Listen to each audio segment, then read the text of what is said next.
Hi everyone and welcome to Tales Held Dear. We are here with a special one-shot today. We are, just as a way of introduction, we're a group of improvisers in Berlin, Germany who love role-playing games, and we're streaming to you live right now. Before we get started, we'll just do some introductions. I'm Jacob Wolf Lefton, host and games master, and we'll just go around starting with our guest. Yeah, hi, I'm Georg FK.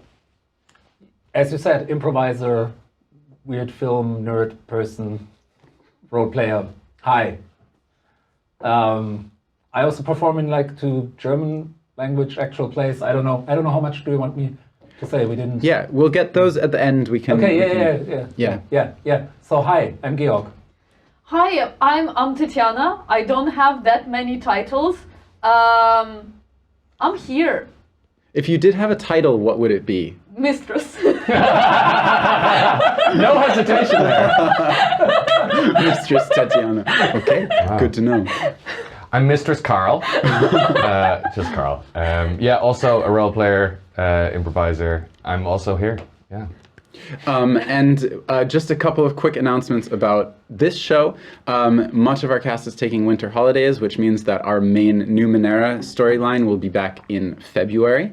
And in January, we'll have a short series with new guests to be announced. And then our next live show that we have in the calendar, if you're the type of person who likes it there, to put it in early, is February 24th at Comedy Cafe Berlin. More details coming. Today, we're playing a game called Invisible Sword Princess by Kazumi Chin. Invisible or Invincible? Sorry, Invincible. Different game. I continually mix that up. So let's start over. Okay, we'll edit that out and in post we'll have it perfect. Okay. Today we're playing Invincible Sword Princess by Kazumi Chin. This is a game which is loosely powered by the apocalypse. And without further delay, let's dive in.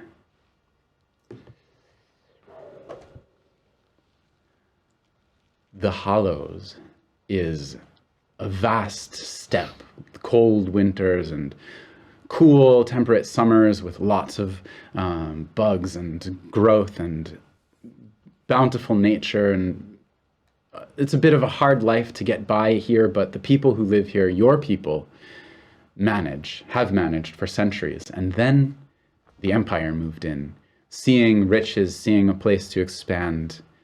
Your family stood firm against them with their swords and ancestral weapons, standing against these invaders to the ancestral homeland. And 4 years ago, your mother, who led the charge, was killed. And at her funeral, you sisters made a pact together. You would find her killers and bring them to justice.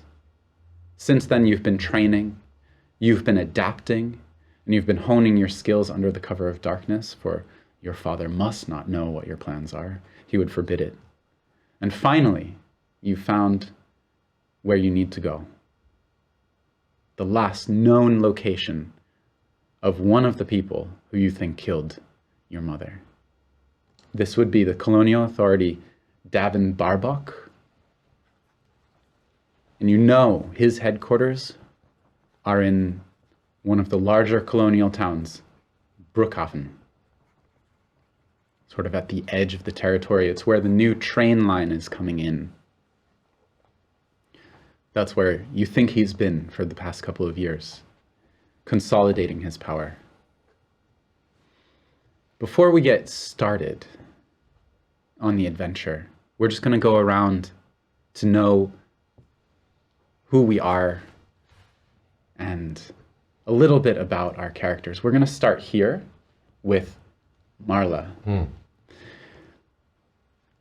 Carl, I would like you to give us a description of Marla, and as you do, tell us, where was Marla the night Mother was killed?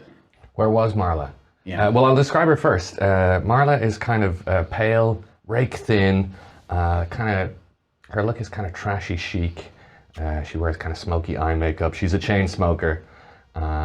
She's partial to heels, but maybe not when she's out hunting colonizers. She's kind of tousled hair. Honestly, just a cross between Marla Singer from Fight Club and Mia Wallace from Pulp Fiction. I have not gone very deep with this. She's the middle child. She's kind of rebellious. She marches to the beat of her own drum. Yeah, chain smoker, as I said. She's often got a little hip flask or something on her.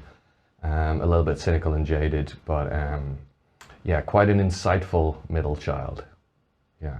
And the night that Mother was killed, she was out drinking all night. Not in the home. No, no. She was propping up the bar at one of the many local watering holes and just trading stories with, yeah, like sailors and kind of ne'er-do-wells and other kind of rough around the edge barfly types. One of the places she feels a little at home, where she feels not judged, and the weight of expectation from the kind of haughty family line that they're from. Yeah. She's able to escape all that there. And how did she find out? I'm going to say she stumbled in as the sun was rising to find, well, I'll let you guys decide, but either both of her sisters or her dad in tears at the news that Mother Dearest had been brutally murdered. And right now, you sit waiting in the smaller dining hall in your family home, which is a small, it's almost a fort or a palace, wood construction surrounded by a palisade on a hill with an old moat that's long dried up around it from back in the day when guns were less of a thing on the plains and it was more of armies clashing hand to hand. But the Imperials brought guns, and some of this is now obsolete, but the home is still proud, if cold and quiet. And what thoughts are going through Marla's head, knowing that you've been called to this, that this time has come? Well, I have one question before I answer that. Yeah. Did Davin Barback personally murder our mother by his own hand, or did he just order her dead? I'll throw it to you. What do you think? What does Marla think happened? He seems like the kind of coward who would just kind of order it and turn away. That's what I'm thinking. Yeah, couldn't even look her in the eye and do it himself. That's Marla's imagination of that night. Yeah. And the question was, how is she feeling? What is she thinking? Yeah. Was she sitting there meticulously sharpening her flamethrower sword with her whetstone, making sure it's topped up on kerosene. Yeah. One of the few times you'll find her not with a cigarette hanging out of her mouth is when she's doing that. And she's, just kind of grimly determined, not showing a whole lot of emotion. She rarely does. Well, she's sitting there, sharpening this sword, getting everything ready, checking a little bit of oil on the fingers from that kerosene, and her younger sister, Spark, comes in. Who does she see as Spark comes into the room? And Spark comes into this room. This is the room where Mother was found dead. Was Spark there? Being the youngest child. I believe, yes. So Spark is, as you said, the youngest child, quite nerdy, kind of a tinkerer, a little bit. Mostly wearing like practical leather clothes, like with a lot of bags for all the tools and stuff. So like kind of leather cargo pants that most of them she made herself. I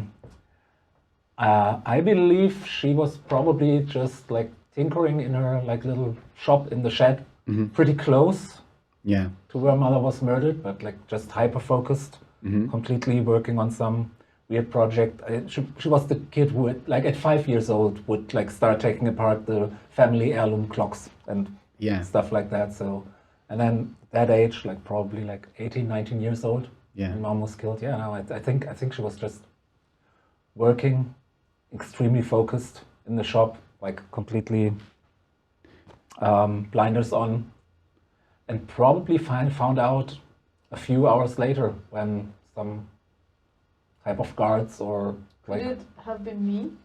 Sure. I imagine that moment of me opening your workshop and seeing you humming and like working and being focused and having this moment of pause to interrupt your happy state with most terrible news. Yeah. And who was it who opened the door? Let's introduce Anna. That's me, Anna, and I believe right now I'm walking into the dining room, and when I'm moving in our house, I am slightly disguised because my clothing matches our interior in tone. That happened to me almost instinctively. And I'm coming in, taking my gloves off as I was taking care of our graveyard. And then I see you both arrive and I'm like, Spark, may I? And without even you saying that I may, I already hold you in embrace. I just kind of tense up for a second, like, but then I completely also reciprocate and like give into the embrace.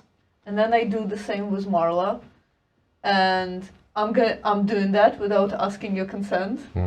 And then I'm starting doing a very unpleasant thing of like trying to fix you, like something on your clothes or in your hair, doing this like, come here. Just like, why is this? What? Get away! What are you doing? Come on! I'm going to bed. Okay, there is Smokey, and then there is whatever you have going on. I just need to sleep. Okay. I immediately turn away and start like scribbling in my little notebook. Like, breakfast. We ready for breakfast? Okay. I've eaten. Oh, by the way, one little detail: Spark chooses to speak with a German accent because she thinks it's like kind of, I don't know, science-y or whatever. Oh yeah, yeah. I forgot. I don't even know if that's important, but it was an idea I had in my head. It's great. I liked the idea. Ready for breakfast? Why are you speaking like that? It doesn't make you sound... Okay, it's pretty cool. It's kind of hot. Yeah, I'll have some coffee, okay? So which one of you would have been following the lead to find authority, the authority here? I think I would have been pretty, because I believe I definitely feel guilty for not even having been more aware that night. I'm definitely telling myself I could have prevented it if only I hadn't been so worked up in my and then just also being kind of a somewhat analytical person. Like I feel safe when I have a riddle to solve, rather than having to engage with people. So an intercepted telegram. You tapped into the telegram poles that they've been putting up, these wires cutting across the steppes, sort of breaking up the natural skyline with these artifacts of the imperial power, the extension of the arms of imperial power and communication, faster communication. And you managed to get a telegram that revealed that Devin Barbach was the assistant to the governor in Brookhaven. And the challenge to get to Brookhaven is that the imperial authority as of late has been clamping down on people's movement. They've been requiring actual paperwork and ID documents and stamps and official notarized records, things that you don't have. I was thinking of what our family could have been doing as like an occupation. Yeah. And I thought that the only thing the family has left is the connection to those still loyal to the Hollows.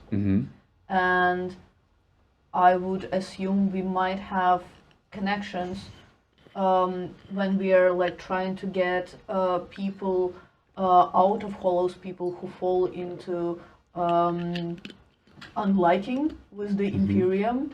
So we are trying to get them out. So we might or at least Dad might have some connections. Yeah. To someone who makes fake IDs. You do have some connections. You do know that there is a person of disrepute, goes by the name Carver, has a house deep in the dogwood swamp.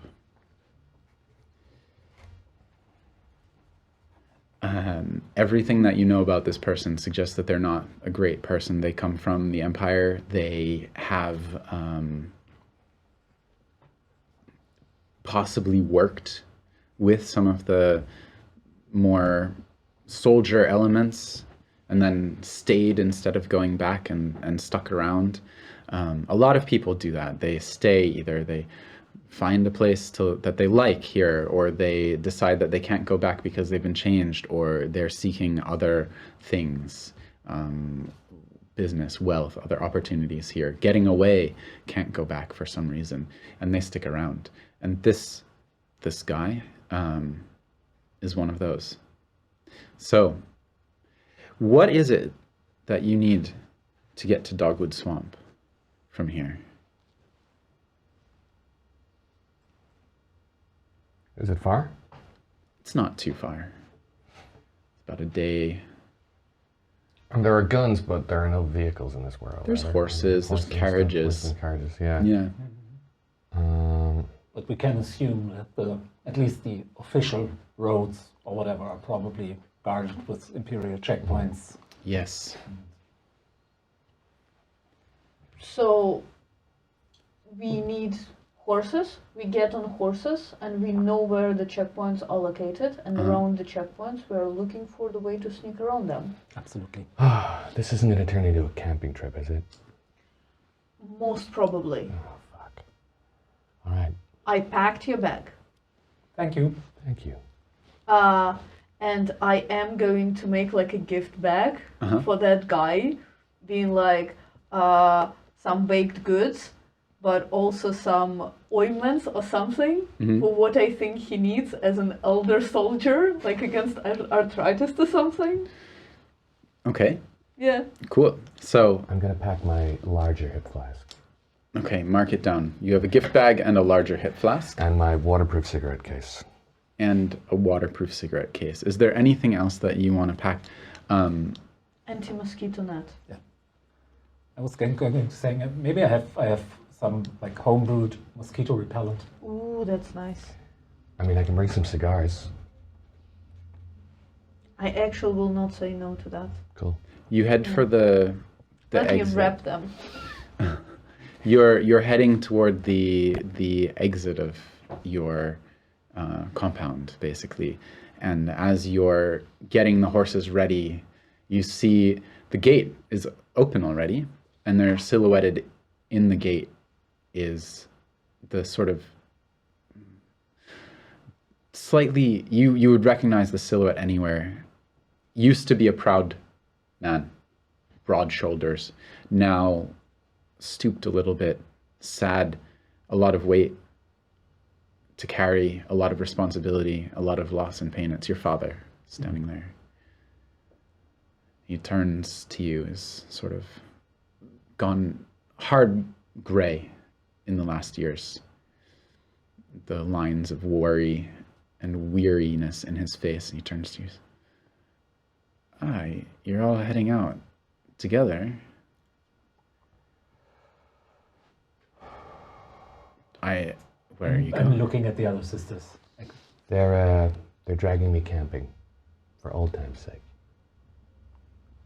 I figured it would be good for us. Yeah, we like connect with the nature and heal, right? Yes. Yeah. More enthusiasm. Are you sure it's safe? It's got a lot more dangerous these Look, last years. there is a chance of this being unsafe, and there is 100% chance of us not living life if we don't live life. We're bringing our swords, Dad. We can take care of ourselves. I don't want you getting in a fight out there. It's If you go we're and chopping firewood as much as anything else. We don't want to fight. you're we chopping firewood with your swords. that we Sure. don't want to get into a fight, but if we do get into a fight, you would prefer to us to have protection, right? Well, there's nothing I can do to keep you home. Yeah, good. Good, you understand that. Daddy, we'll be back in a Anna. few days. It's fine. I'm not trying to pick a fight. I just worry about you. Yeah, we understand. It's just we really need to do this, We really need to do this. or Well, I Healing. do like this ideas. I wish you had told me because I could have helped you prepare for it beforehand, but I do like the idea of my daughters staying together because we are what we have left. You're what I have left. That's I give him a big hug. Tap Ash down his back by accident. not so often I get a good hug from you, Marla. I'm not. I'm the one who's still living with him. This is pleasurable for me, even though it's a dangerous thing to get away from him. I kind of feel bad for him, because I won't give him a hug, but just like a firm tap. I probably have to reach up because I'm also like physically the smallest of us, but I just tap him on the shoulder and smile awkwardly. Well, see you in a few days, I hope. Cool. I took some of the good whiskey. Bye. And you saddle up and ride. He hasn't been doing well. It's like... That's my main misgiving. When was the last time you three were all together? Mother's funeral? I think it mainly depends on Marla because we both still live on the. You also live here? Yeah, Okay, yeah, okay, yeah. okay. I've got a room above a laundry place. Like a laundrette? Yeah, yeah. Is it nearby, in a village or town nearby?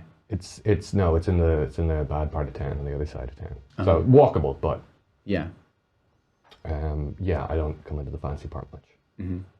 Yeah, it's a small town that's grown up around this this sort of house of yours, and if anything, it's grown since the Empire moved in because they have more of a culture of people settling in towns where the steppe culture is a little bit more nomadic or moving around or smaller communities.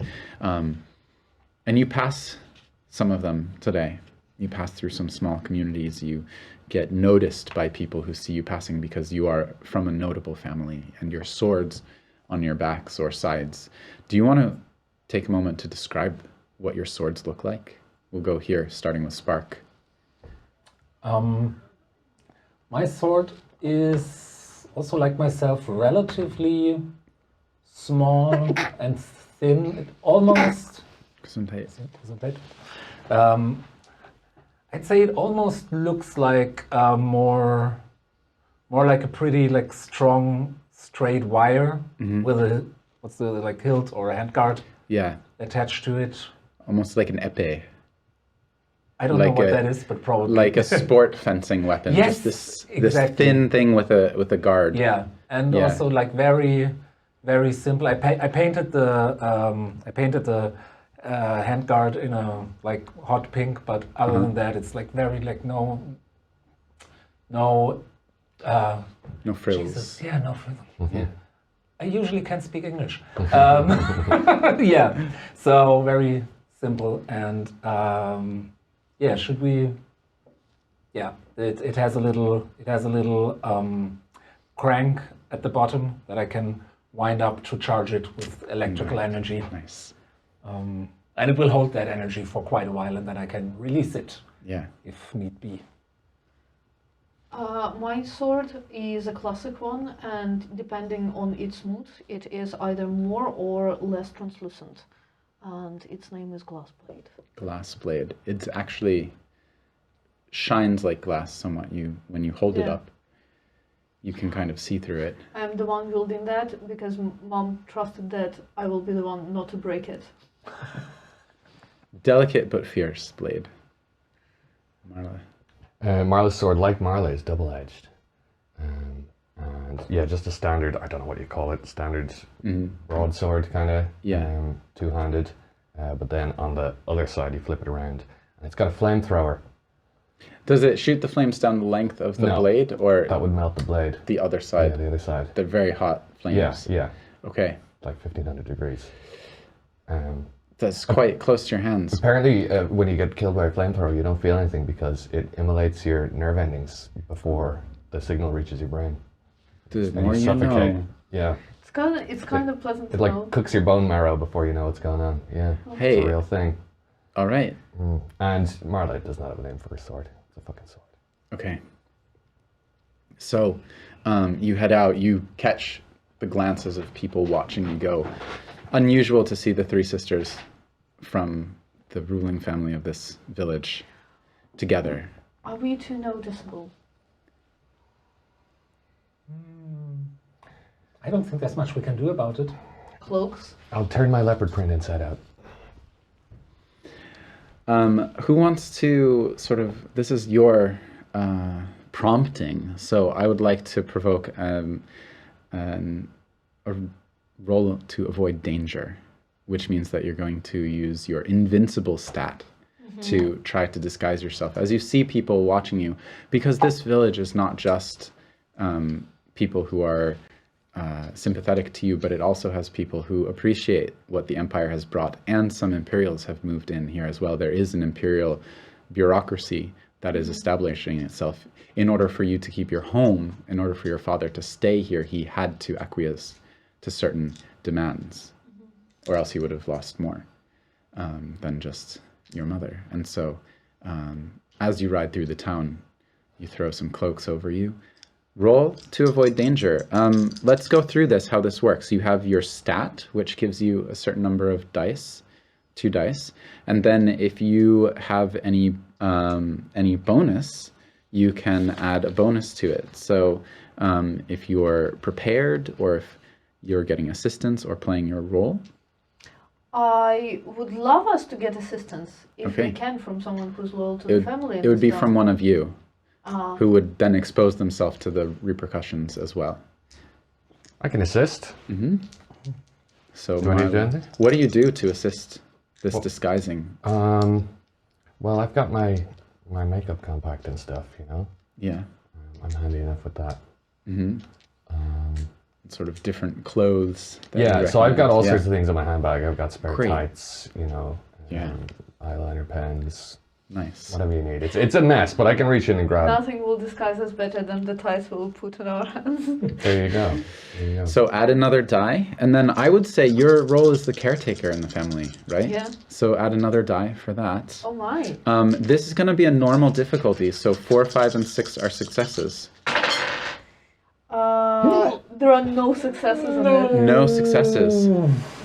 Incredible. I love it. I'm just traveling in my white gloves. I would like the two of you to mark desperation, please.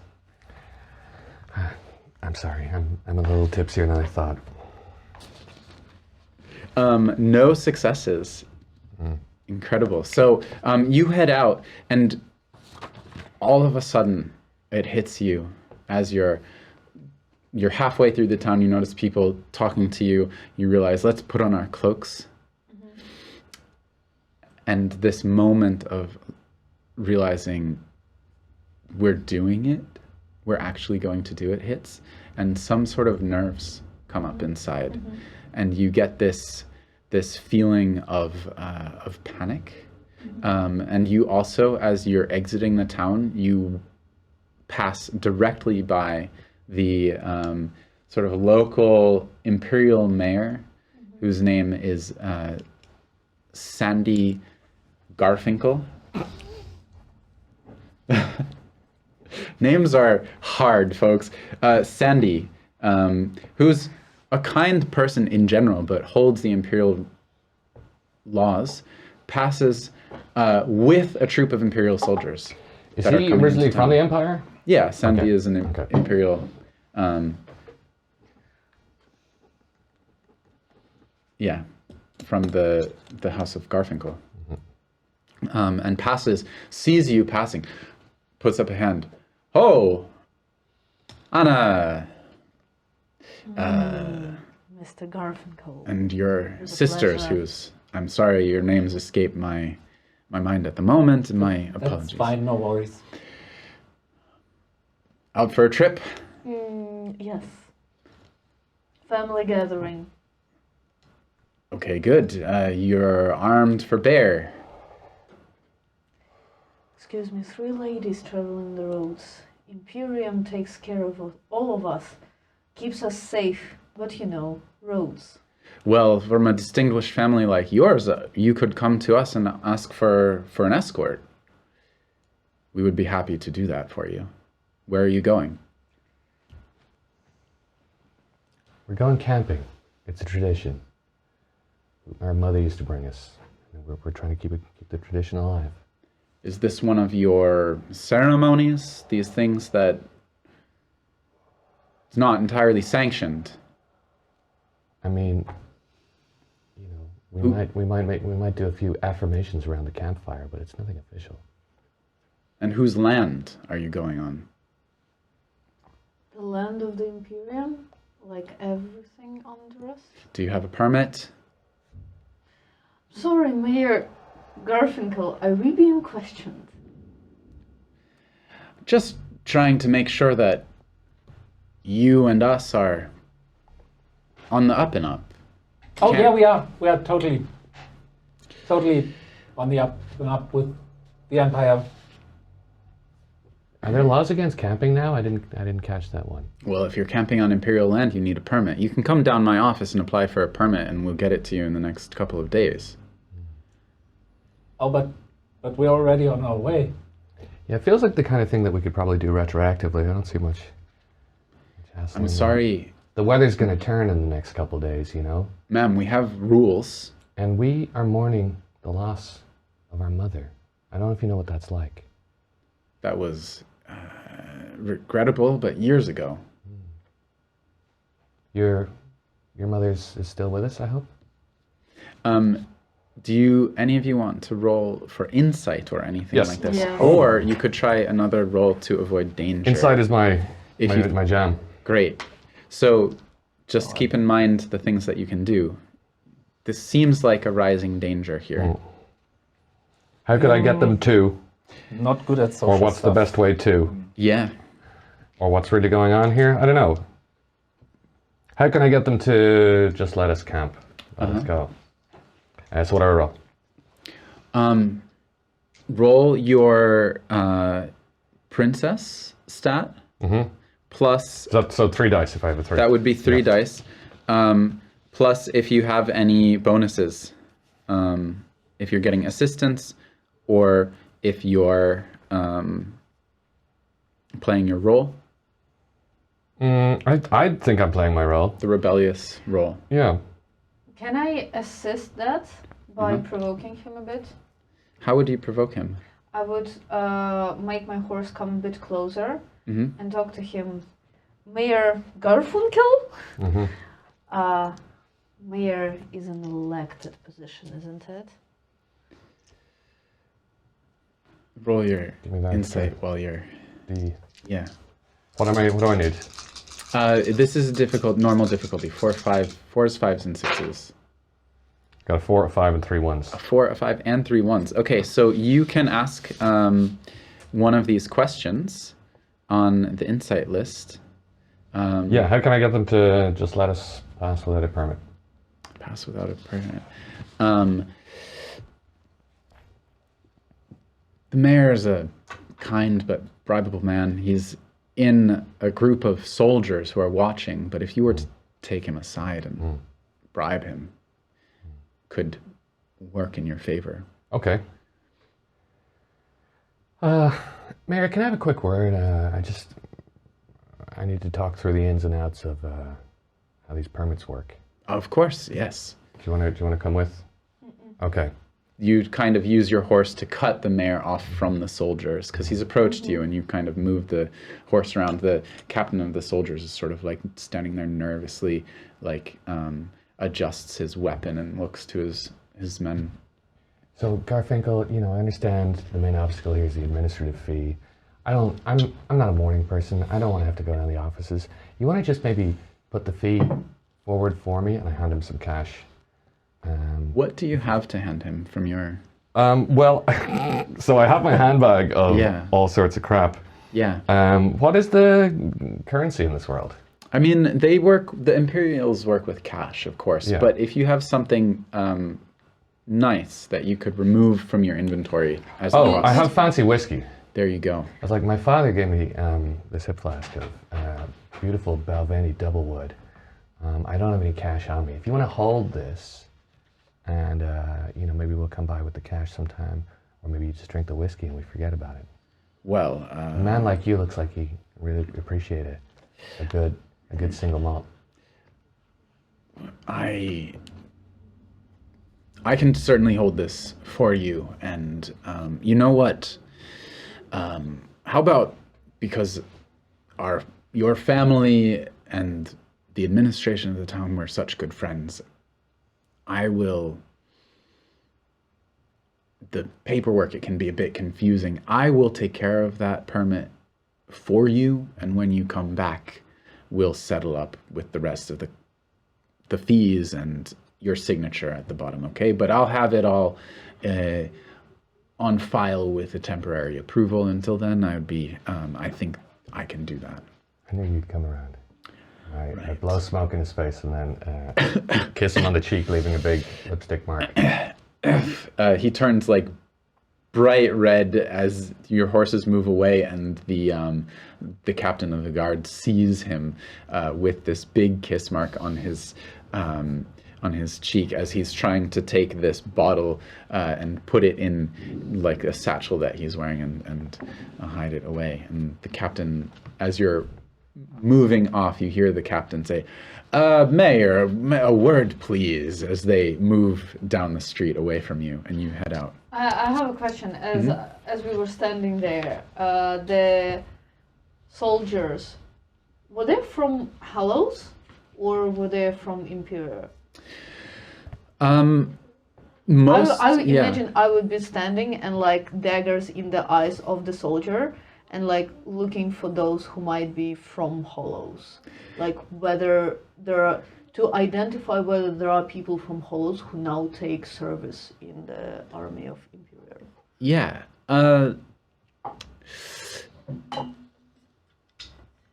I would say easy enough to see.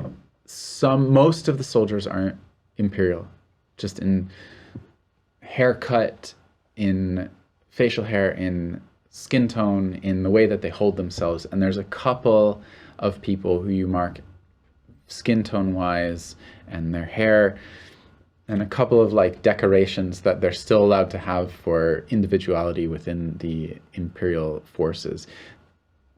A handful, maybe less than 10% of the troop there, like 2 of the soldiers.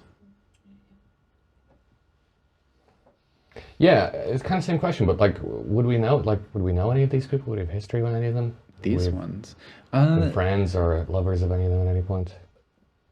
No, the Empire does a lot of work to make sure that people are stationed in places where they have no emotional connections to, on purpose.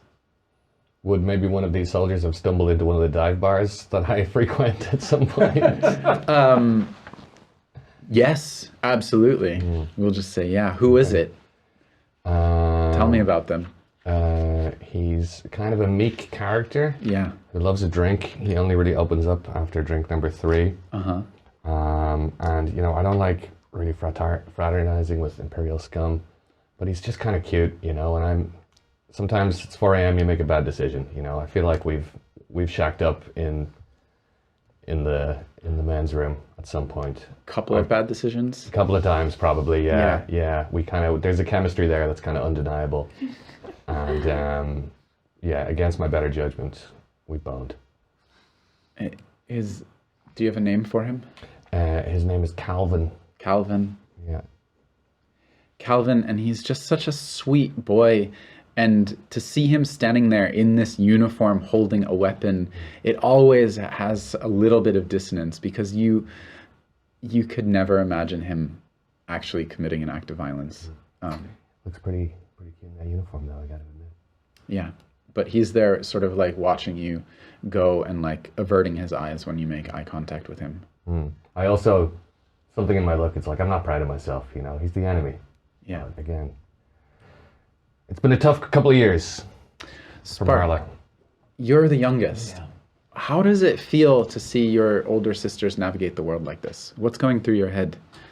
I'm really I've been very silent up until now, because I generally try to avoid interactions with the Empire, and also interactions with people that I'm not close with, like people that basically I'm not the most social person.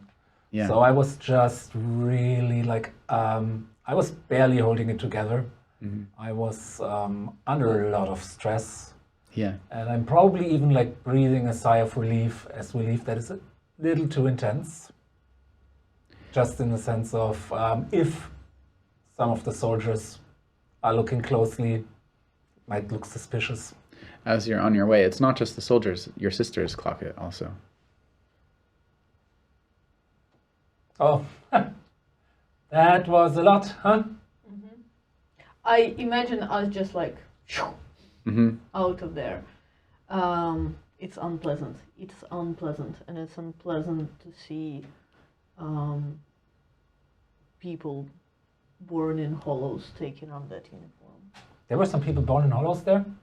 Yeah, too. One of them I know. What's his name? Varys. Varys. Oh, Varys. Yeah. That was Varys? Varys. He's cut his hair then. They all have to. I feel like it's important to remember that there's different types of victims of colonialism, We lost our mom. They've lost their hearts. And their hair. Tragedy. It's still weird. It is weird. So I'm not excusing what they're doing. I'm just saying, we've all been put in positions. What if we had to fight them? Does that mean we might have to fight? We might have to fight friends of ours? Yeah, they made their bed. Oh. Don't worry, sweetie. It's not going to come to that. Okay. Speaking about the things that it will come to, we will have a post in front of us.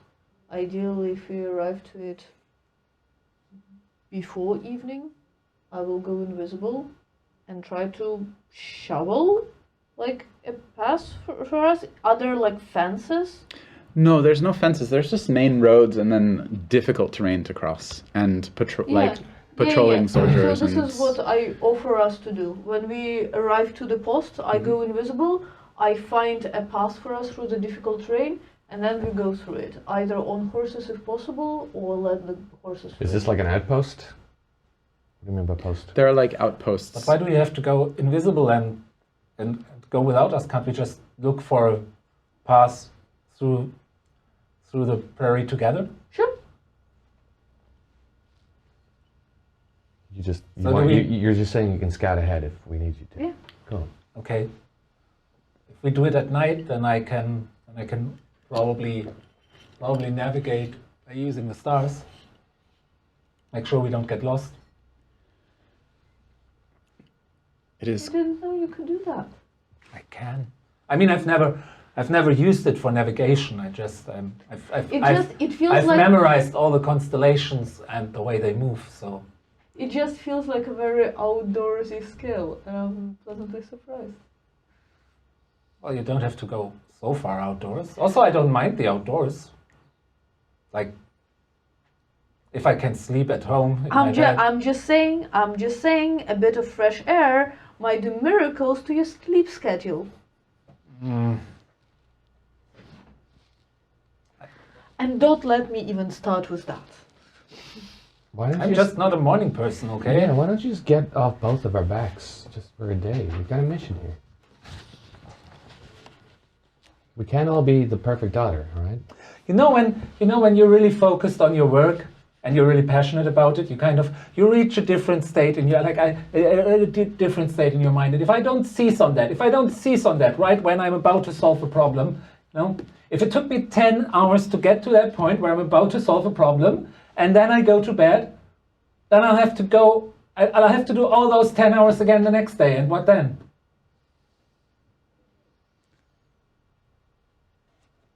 Sure. You do that for a year, 2, and then you're torturing yourself. I'm just saying that you have to take care about your physical health, and I will get off your backs. I will. I just think it's great that we're all unique and different, and we operate in different ways, and what's good for one of us isn't always good for the other. That's actually very wise. Sure. Let's keep going. It's the edge of winter, and so it is cold. Your breath can be seen in the air as your horses travel across the rolling hills. You reach the edge of the dogwood swamp. The wet ground, you know that you're there because you see copses of trees and bushes where there's a small river that hits this part of land, and the river almost disintegrates into the land and saturates it. And there's the dogwood, there are sort of like these tree-like flowering bushes with heavy bark. They have, at this season actually, at this edge of winter, the last late flowers are blossoming here. Little white flowers polka dot the landscape around you. Little bushes with blooms of little white flowers, and then the horse hooves first encounter the wet ground, stepping into it and hearing that, when the water is just on the edge of freezing and it gets that tiny little bit of ice in it, and the hooves press into it and you hear that crunch, and then they sink in slightly and the horses back off for a moment because they don't want to go into this place. Somewhere in this swamp is the small cottage or settlement that Carver is living in. This is the person who can get you the documents that you need to get into Brookhaven. So he lives. He's not. He lives in the settlement.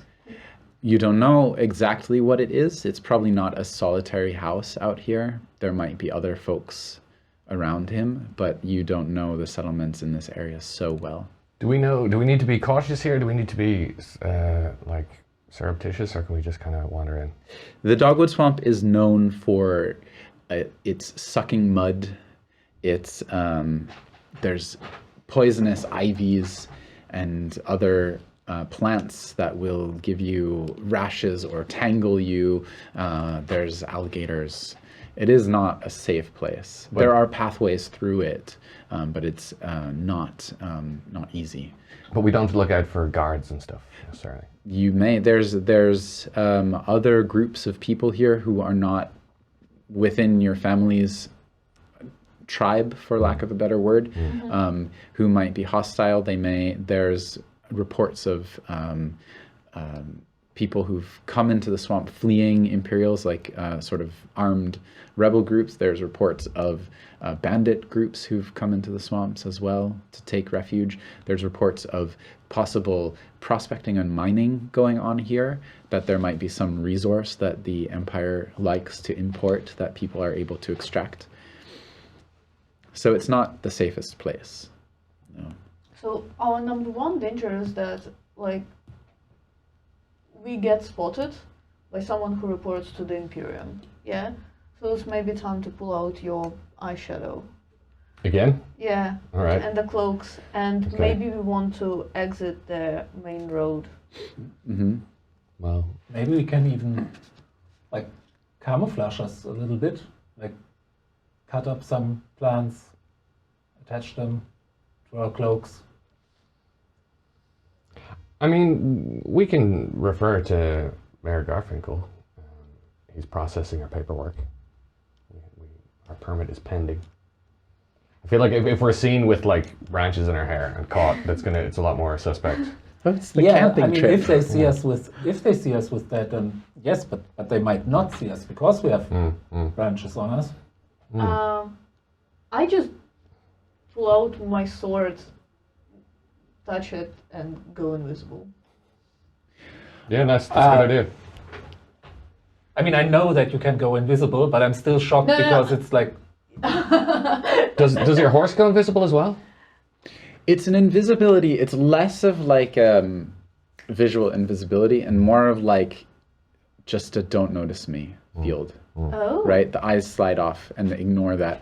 So if someone is very perceptive or tuned in, or for some reason there's a reason to notice you, you are noticed. It's not a perfect invisibility, but something about what you've managed to do to adapt your sword creates this just disinterest around you. I take off my horse, I tie my horse to your horse, and I want to scout forward to see if there is a guard post. I'm gonna say, as a general for your work, I'm gonna say it's an invincible roll to avoid danger, to find a path through this swamp to get to the hovel of Carver. So, how many dice do you start with? I start with 2 as invincible, but I think invisibility gives me something. You are prepared. Yeah, so that's a third die. All right, only 3?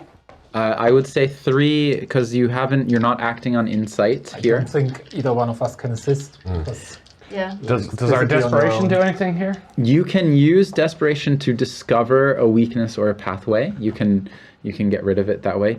You can use it to re-roll the dice for a or make a key realization and ask the GM what you find. Maybe I in might this hold case. off on it till now then. Yeah. For now. Yeah. I'm gonna roll. Yeah. Nice. That's 3 successes, and one of them is a 6. 3 successes. 3 dice, 3 successes. Cool. I didn't give you a difficulty, but that's it was 4, 5, and 6. Yes. It's normal as well. So I would say that Normal? I would say it's better than normal. no, it's a normal difficulty. was normal. 3 successes. So how describe how you do this in style to find this hut where Carver lives, and I'll describe the hut later for you. And you also get 1 die for your next roll. So take 1 die forward. Okay, so I will probably go there, discover there is a guard post. Yeah. And then I will discover the path that is conveniently there, avoiding the guard post. And what With my of your... very prepared rubber boots Yeah. that I pack for myself and for my sisters.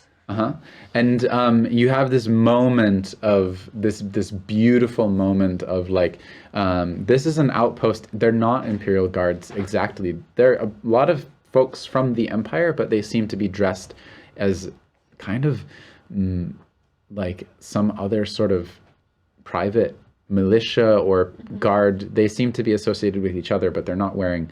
They might have a scrap of an Imperial uniform here or there, but they're definitely some sort of militia. And you have one of those moments where like one of them is on a patrol route and like walks past and thinks he hears something and looks away, and you slip behind him and he turns back and you're gone in one of those moments. And so you found a pathway in, you return to your sisters and you guide them through, and you... Yeah, I think while you were gone, Spark was kind of trying to bond and not make conversation with Marla, just suddenly out of nowhere. So, how's the drinking and fornicating going? Is it still doing a lot of that? What counts as a lot? Huh? What counts as a lot? Like that? Oh no, I was just asking. Like, Yeah, no, I'm slow and steady wins the race, you know? cool. Yeah. Cool. Yeah. I'm super impressed that you're able to navigate by the stars. That's awesome. I didn't know you're into all that. Oh yeah. Yeah. I mean, as I said, I think I probably can. I've never tried it. You can. You can. Yeah. What else have you been working on? Oh, my sword can now shoot lightning. Lightning. You know it used to be that I can just pump electricity into something, Yeah. but now I can shoot it like Ranged? across it, like through plasma. Awesome. Are you familiar with plasma? I have a vague idea. Yeah. Yeah. Cool. Can create plasma now, and then well, some stuff that I haven't really quite figured out yet. You know what? They have those telegram lines, and I'm thinking if you could, because I intercepted the telegram lines for. I don't know if Anna has told you the story how I found out about this guy. Yeah. No, she mentioned. Yeah. So I figured if you could have a device that, like, any point wherever you go, you can just hook up to the telegram lines, like wherever you go. You don't need to be in an office. But I haven't figured it out yet. You'll get there. Hey, if you have a minute, I feel like something wrong with the feeder line on my sword, and it feels like it's only a matter of time before the flame goes back into the chamber and the whole thing blows up. Oh, that would be bad. Yeah, you want to have a look? Sure. You take a moment, and as you're doing this, Anna reappears out of the darkness. I found a way. Great. We need to dismount horses and lead them. And we're good. Cool. Try not to be loud or visible. And so with that 3 success roll, you're able to lead them to this small encampment of mostly semi-permanent buildings, but there's a couple of actual wooden structures here with like posts that go into the muck, and there's these boardwalks that cut between them and little platforms, and then tiny little areas of dry land which seem to be clear-cut swamp trees that had like built up some dry land around them.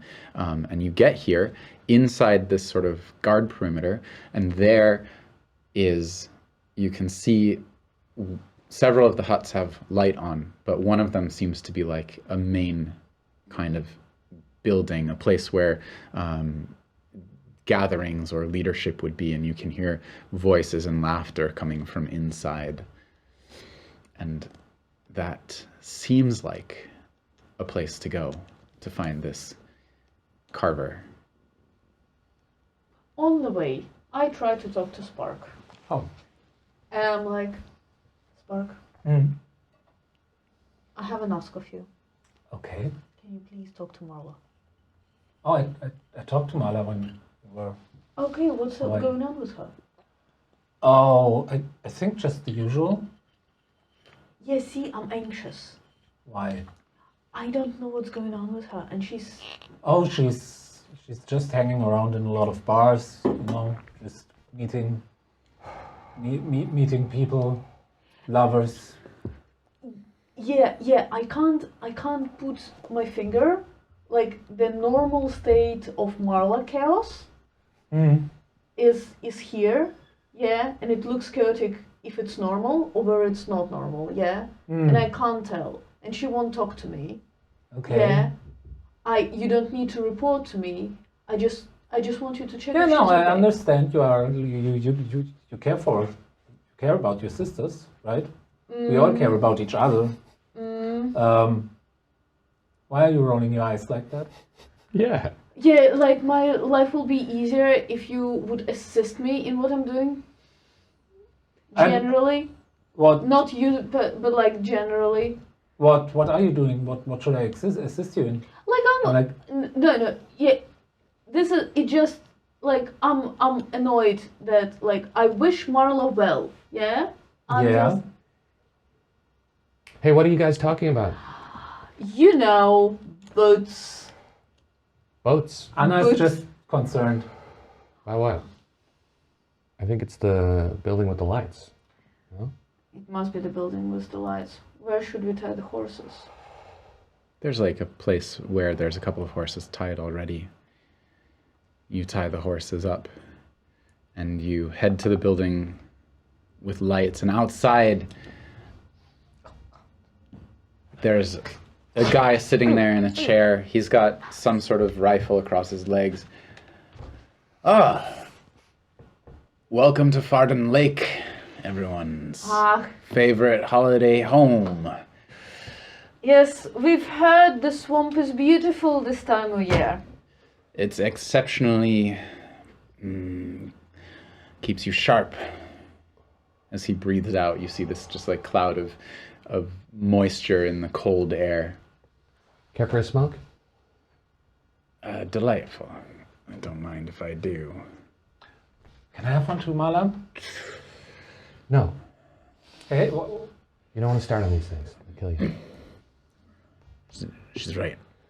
I lost my dear old father. Wait, what's the name of this guy? Carver. For Carver. Carver. Carver's inside. You're looking for Carver? We're looking for Carver. He's inside. You gotta go on in. Hey, you have seen 3 beautiful travelers. No one royal. I have been graced by the sirens of the swamp tonight. You sticking around for a while? Maybe. Depends.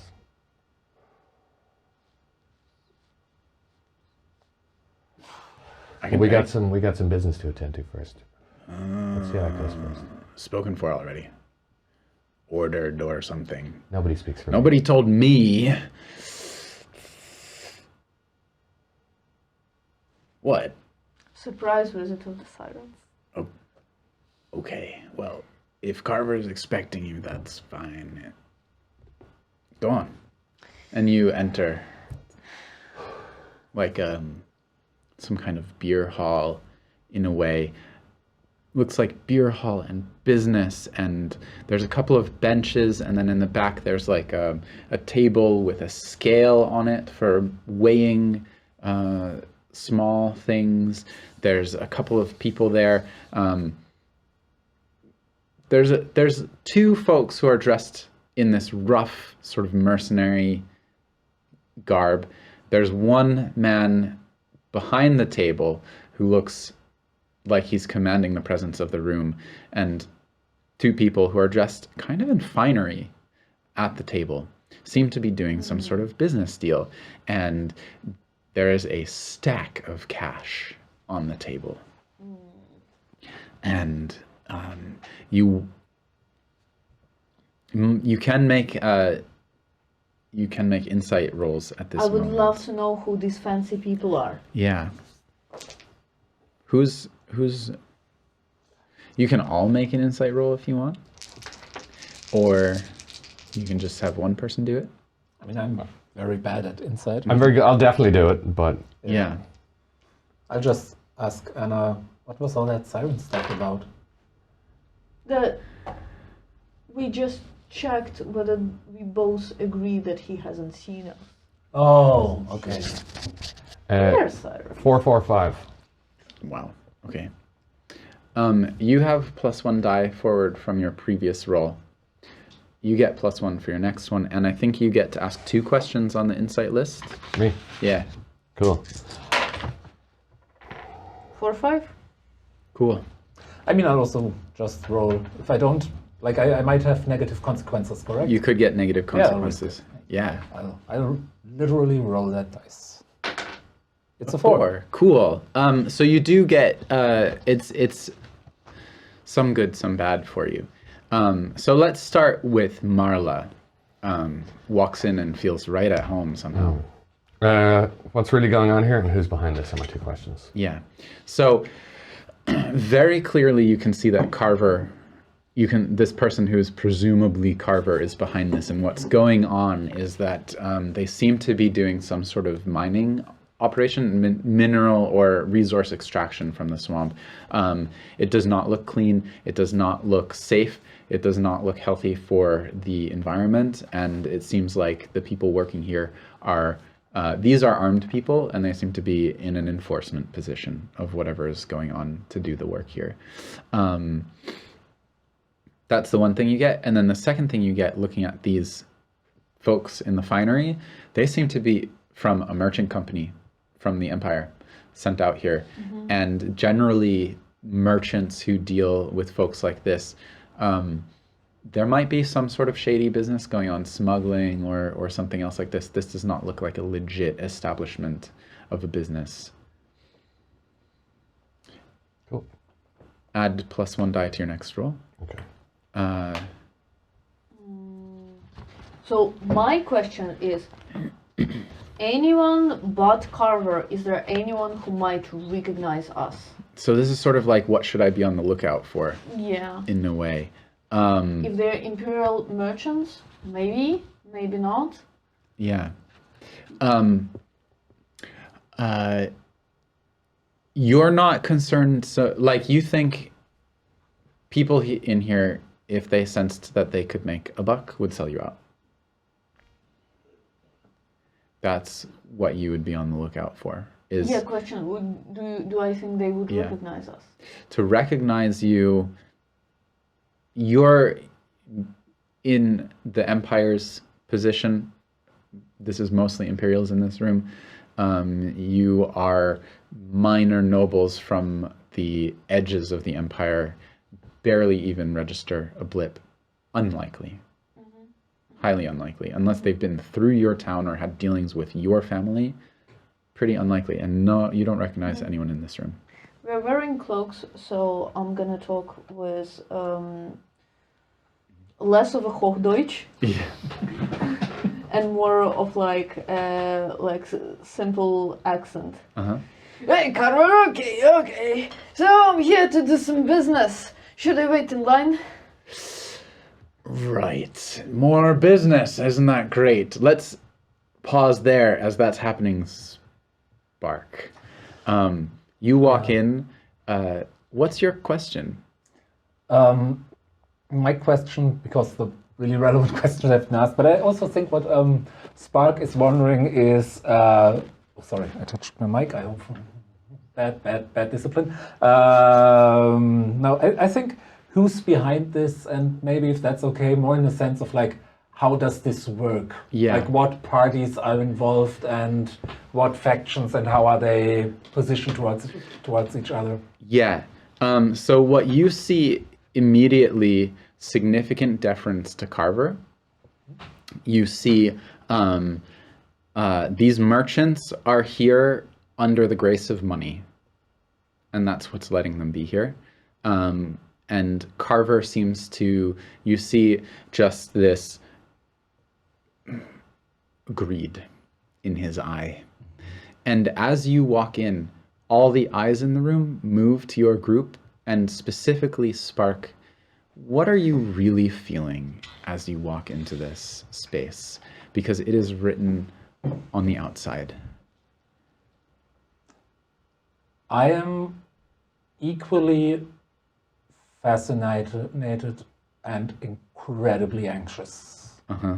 To the point of slowly building up to a panic attack. Amazing. You walk in with this panic. Do I pick up on this? Yeah, it's your sister. Okay. You can tell the tension from your sister. I light up a second smoke and I hand it to her wordlessly. Have you smoked a cigarette before? Oh, yeah, I believe. Okay. I mean, I'm not, yeah.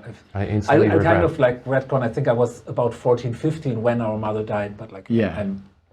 Yeah, you've smoked a little bit here and there, enough to not just immediately start hacking and coughing. But I'm still not used to it, so it's kind of smoking it like this. But I think I'm also actually like somehow enjoying this like extreme buzz and like ditziness you get if you're not used to smoking. Yeah. I put my hand on her shoulder so she doesn't like fall over or anything. So Carver does this thing. He sees the three of you sisters walk in, and he just does this thing where he just taps the merchant on the shoulder and moves the merchant aside because he can tell you come from some type of wealth or status.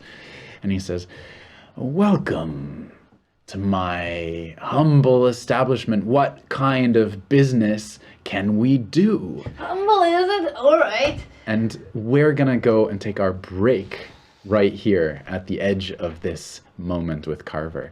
Thank you for sticking around. We'll be back in, I think, 10 minutes. Yeah? Let me just put up our little break screen. We'll see you in a couple minutes. And we're back from our break. Thank you so much for your patience. We join our sisters, our invincible sword princesses, as they stand in the dogwood swamp in a small settlement deep in the swamp that seems to be some sort of mining and extraction from a bunch of Imperials who've come into this area. And the sisters are in the main hall here. There's a couple of the mercenaries, there's a couple of merchants, and there is Carver standing there behind a desk with a scale on it with some bundles of cash and other paperwork, and the smell of the swamp permeating into this building, mixing with the oil lamps. And yeah, we just lost a leaf from the power plant back there. Rest in peace.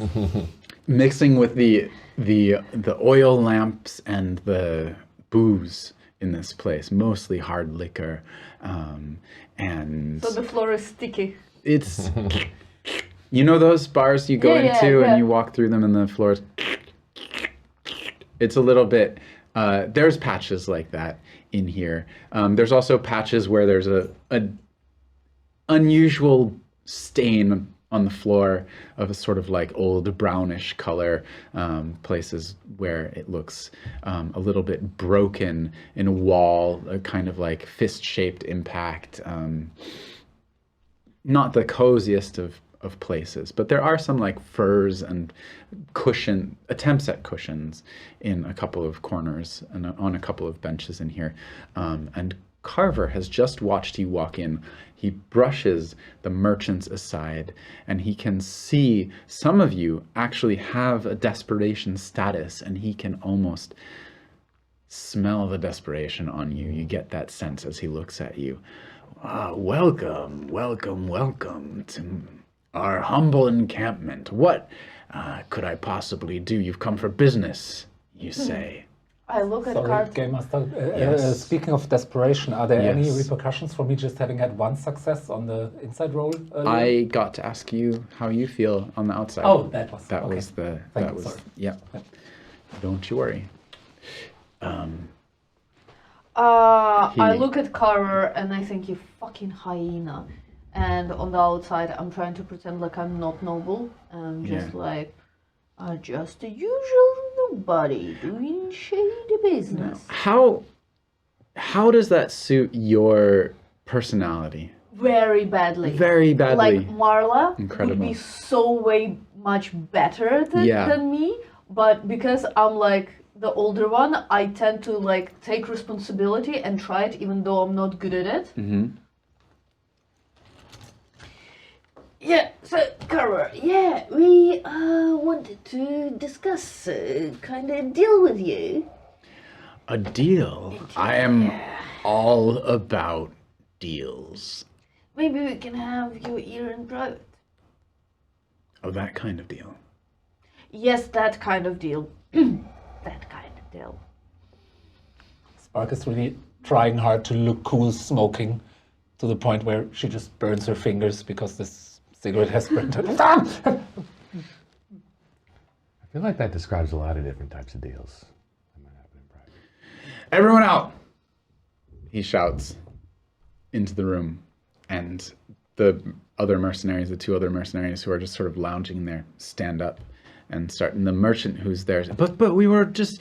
I'll be with you in a moment. We have a new piece of business to talk about. And as I can tell, these lovely women who've just come in have possibly some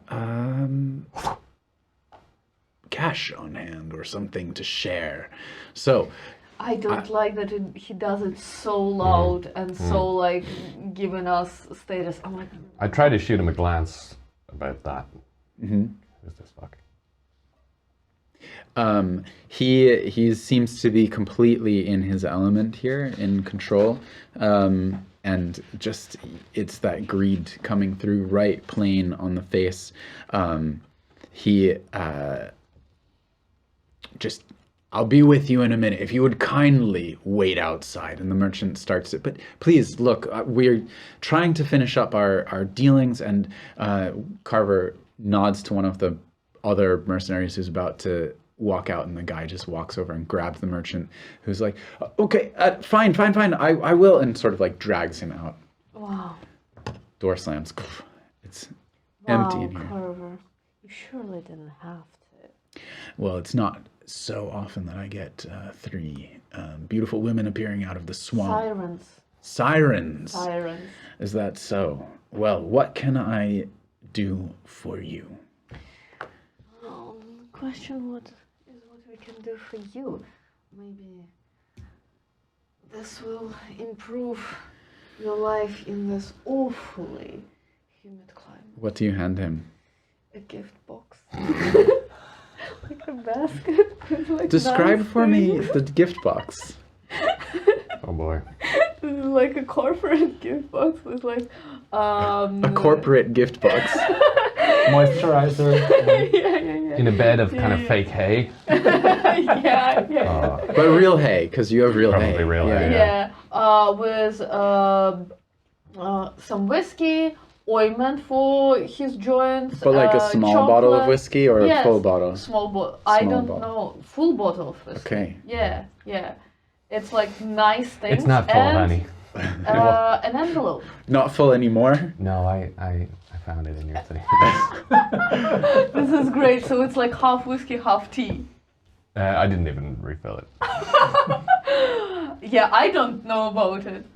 So the whiskey, ointments, and... Yes, chocolate, baked cookies, and an envelope. He puts it, looks at the bottle. Okay. Half a bottle. Classy. Pulls out the I got envelope. thirsty. Real classy. Just pulls out a knife and just cuts it open. What's in the envelope? Cash. How much cash? As he opens the envelope, Yeah. we need documents. We need documents for the trade.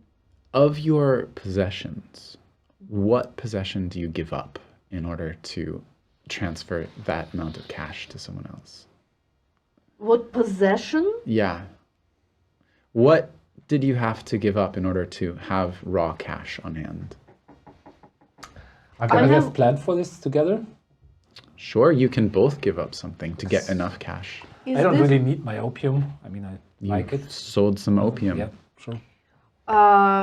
This is inventory, right? Yes. Wait, Spark smokes opium? Occasionally. Does Marla know about this?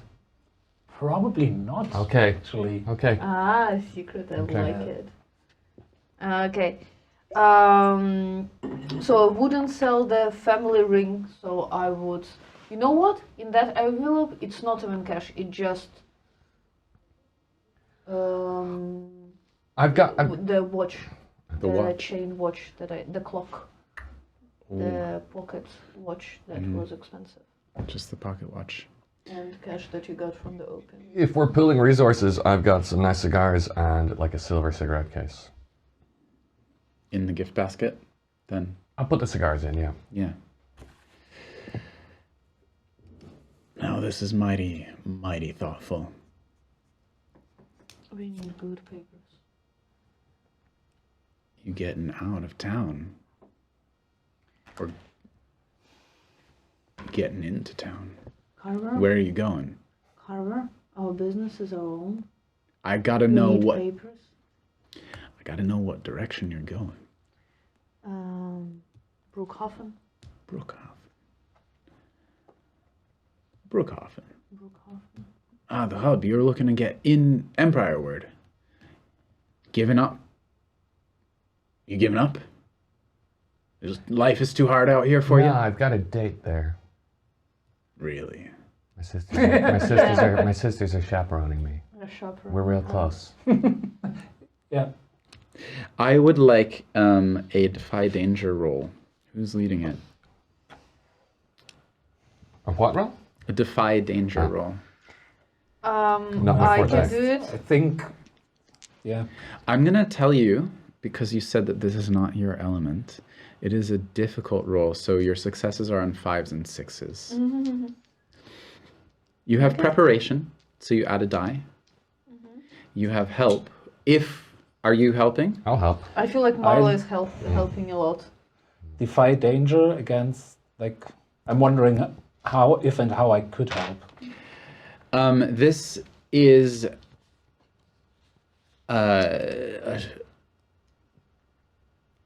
almost like you're looking at a swamp alligator in human form, just hungry eyes. I was going to say a shark, but I wanted, the right sort of metaphor.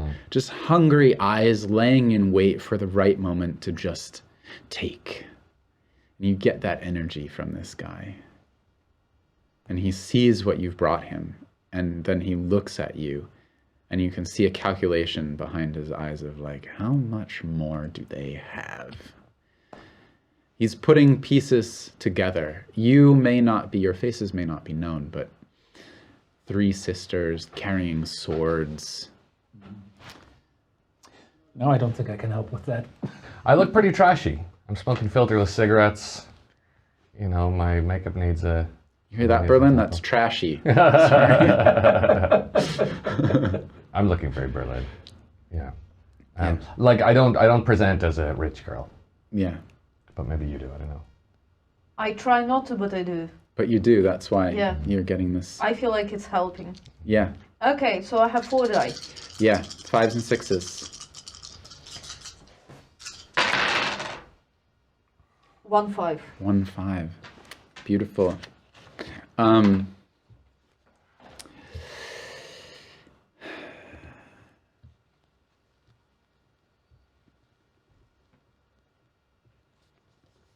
You manage, in a sense, to make an arrangement with him. He looks at what you've brought. It's a fair amount of wealth that you're offering for a person to offer. Cigars, nice cigars, whiskey, a handmade pocket watch, still ticking. Springs are good, in fine condition. The silver is good on it. I love that. And a wad of cash.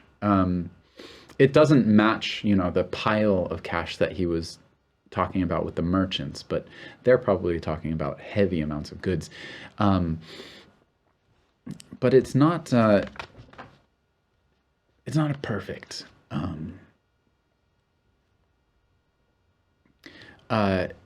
First of all, you start to come undone. Like the poise, it's a status. You can mark it on your sheet for Anna.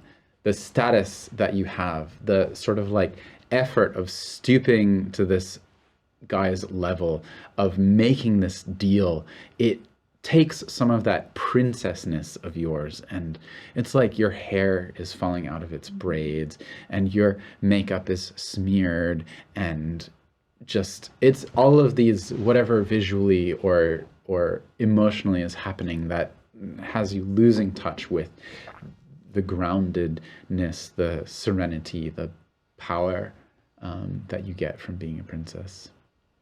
I'm losing part of my own personal structure when I lose this pocket watch. Yeah. Sometimes I would accidentally touch touch my pocket and not find anything there. And I'm like, control. Yeah.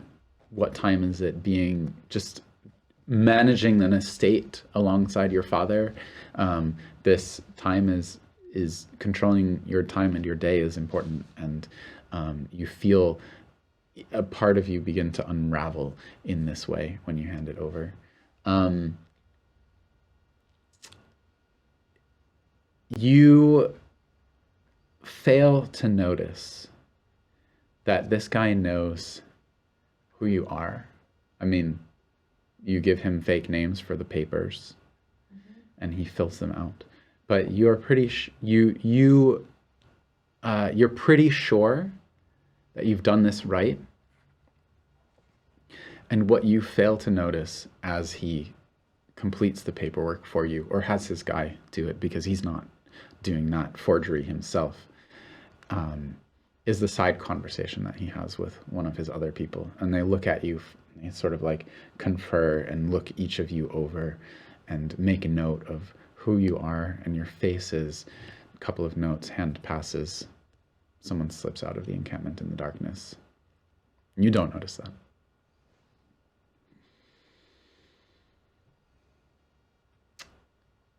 But in the end, you present this to him, and he says, I think we can do business.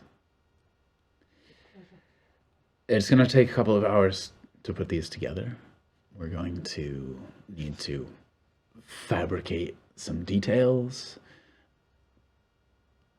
dot the I's, cross the T's. They'll be ready for you by morning. We'll put you up in the best that we can offer. As far as I understand, a couple of hours is not until morning. That's right. We can wait. Let's do it before sunset. Before sunrise? What I mean is we don't have to wait until morning. You say a few hours, do it in a few hours. I'm going to have my guy working on it overnight to produce the papers. You want to stay up all night with him? Be my guest. But if you want your beauty sleep, you can get it. So I don't like sleeping here.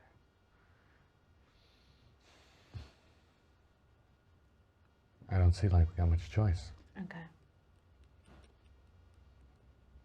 Yeah. We're still in the room with Carver, right? Yeah, no, then I don't say anything. you can have private accommodations. We have a hut. Rodney, go get the stove started in the one in the back there.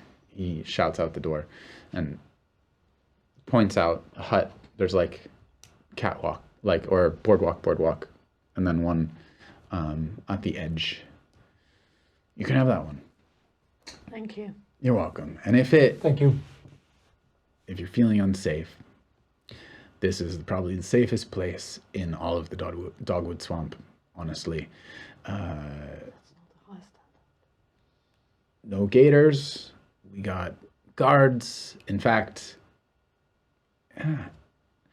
I'm impressed. You must have slipped in past the guards, or they weren't doing their job well, and I'm gonna have to reprimand somebody. So, have a nice evening. See you in the morning. Sleep tight, Carver. Thanks. Was it like a threat to him, or? I don't know. He can take it as he wants. There's a moment where he's just like, thanks, and moves on. We're not locked here with you. You're locked here with us. And he turns to Rodney, and he's like, Rodney, also get those city slickers back in here. And goes back to his table, to his paperwork, and these like piles of papers and cash and such. And he like looks at that watch, puts it in his pocket, and smells the cigar. I don't know how you do that, but just seems to enjoy the bounty that you've brought him. Where is the clerk that is working on our papers? It's going to be in this room. Another desk gets set up for this clerk. This clerk sits there, takes the details that you've gotten written down, pulls out like a brief, a leather case that seems to be like very carefully organized files, very carefully kept within sheets of leather and boards to keep things all of the paperwork in good condition, some like nice pieces of ribbon, some wax for seals, a couple of insignias for presses, and gets to work, starts to write in the information and whatever. It seems like there's a couple of little documents that are necessary to produce for you because you're not imperial citizens, so it's sort of like additional travel allowances, and it seems like he's actually, one of the documents he has to hand draw the whole document for your group, and so he's sort of like setting that up and printing, doing like little printing bits with all of the like designs and anti-forgery stuff that they have. But he has a collection of wood blocks that are set up, and so he's got a little press in the corner there. Okay. And he sets about it. When we were alone, I just said we should probably keep guard at night, right? Minimum, yes. I'm gonna look out of the window and see if there is anyone around our hut. I would say make an insight check here to find out any questions that you might have about the camp. This is going to be you're doing business with them. It's an easy success. The guard, the most of the militia has sort of like relaxed their guard a little bit. Some of them are chatting with you. There's a familiarity of like, you're on their level, Marla, to some degree. They're watching you like, you still feel that inexperience on the outside of your skin. And for you, they don't really know how to connect with you. Yeah, and I'm not very much connecting with them either. I'm anxious. I feel surrounded. Yeah. We are in this outpost. Mm-hmm. There is no law there, neither our law nor imperial law, which I learned to deal with somehow. Yeah. This is just, and we should not, of course, all sleep here. So. Can I help? I just rolled 2. Yeah, you or. I mean, I think I can just help by helping keeping my eyes open. Yeah. Right? And just being aware. I'll try and gauge the vibes with the people I'm talking to and see if it seems like. I'll actually all that gauge dangerous. the environment and like. 2 successes. 2 successes, great. You get to ask a question from the list. Who's watching us and where are they located? I'm like, list.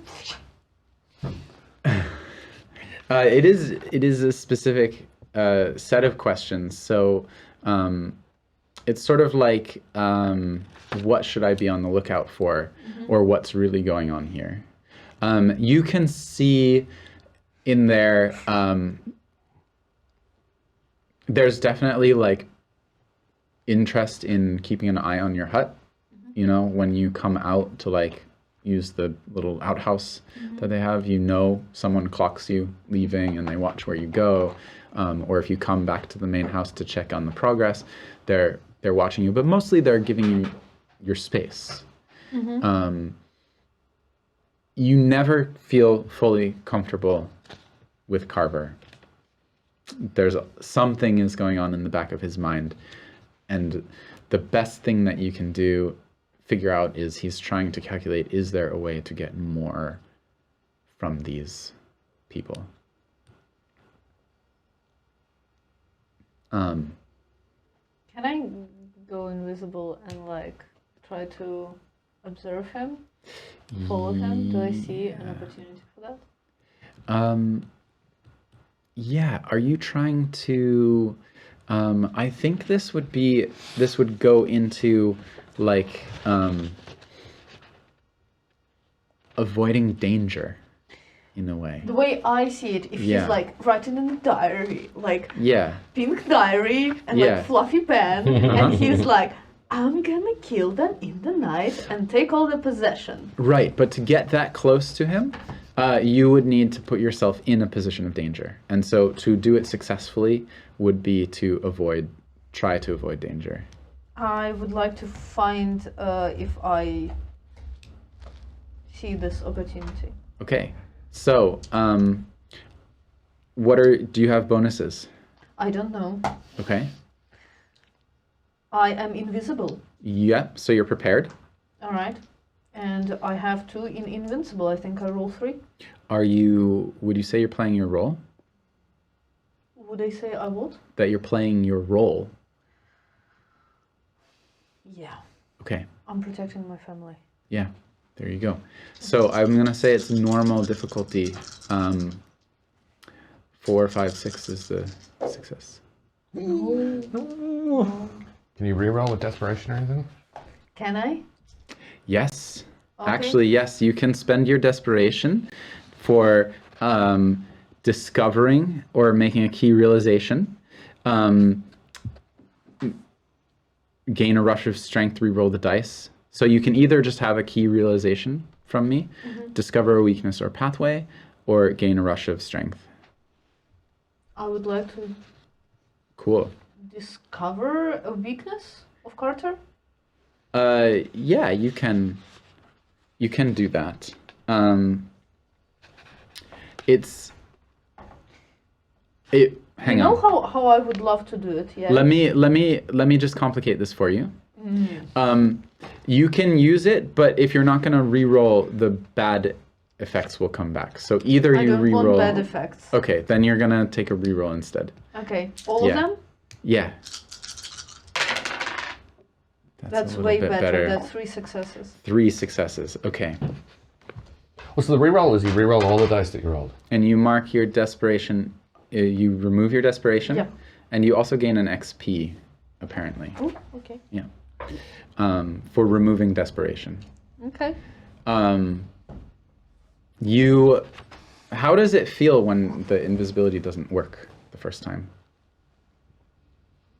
I shiver. There is like a shadow of me that becomes very noticeable. You notice as you think that you're invisible, and as you're walking, one of the guys just like directly looking at you like, hey, go ahead. You need some? Oh, I'm looking for a place where I can have coffee.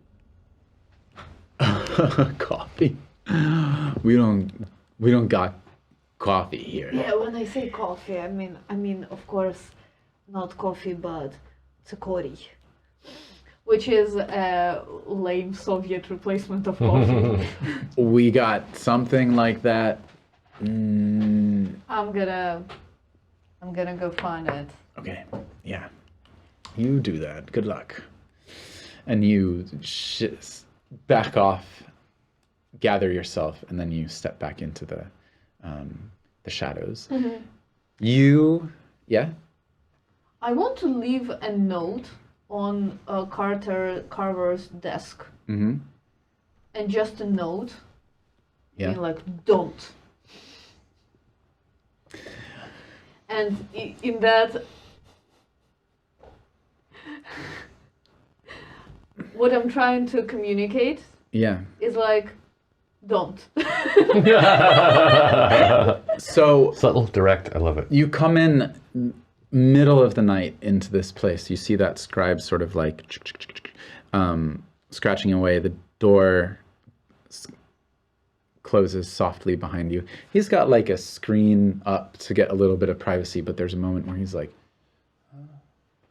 and he goes back to it. And you go to the desk, and you leave a little note that says don't. And as you're doing it, you see a piece of paper torn out of the notebook. Mm-hmm. And the indentation on the paper under it, from what you are able to gather from it, you get that that he's described 3 persons of interest. Oh. And he's torn that paper out, and that paper is gone already. Yeah, I'm doing this thing when I put a paper on it and pencil like this. Yeah. Okay. And then the scribe stops for a moment.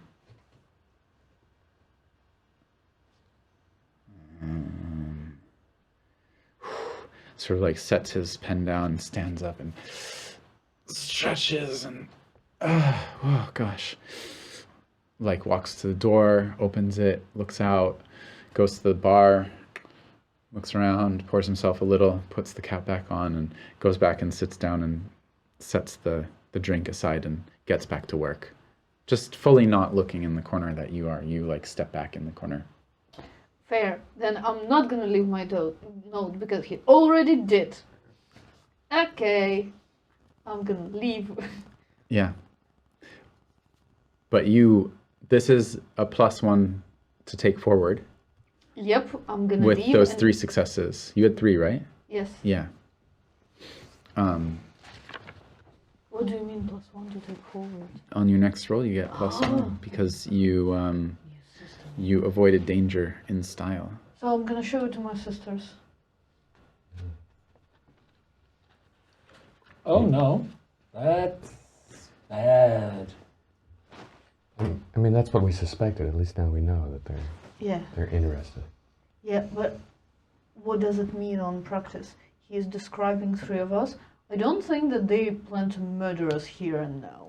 Oh no, they probably informed somebody about us. The question is who? I don't think that's the Imperium. Maybe it is, but probably no. I think someone might be just waiting for us on the road. Question for the GM. Mm-hmm. Was the murder of our mum a big enough deal for Davin Barback that he would remember it and know who we are? Or is it just another order he gave? That's unclear to you. Okay. What do you think? Your mom was a leader. Yeah, I think maybe he'd remember, but he wouldn't necessarily know who we are or expect revenge coming 4 years on. So I'm not too concerned. We haven't... I mean, have we given our surname or at any point here?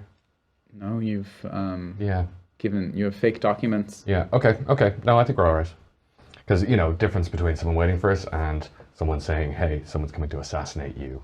Mm-hmm. Yeah. I think it's just like, let's maintain our vigilance. But I disagree that it kind of been the Empire. Maybe it was the Empire.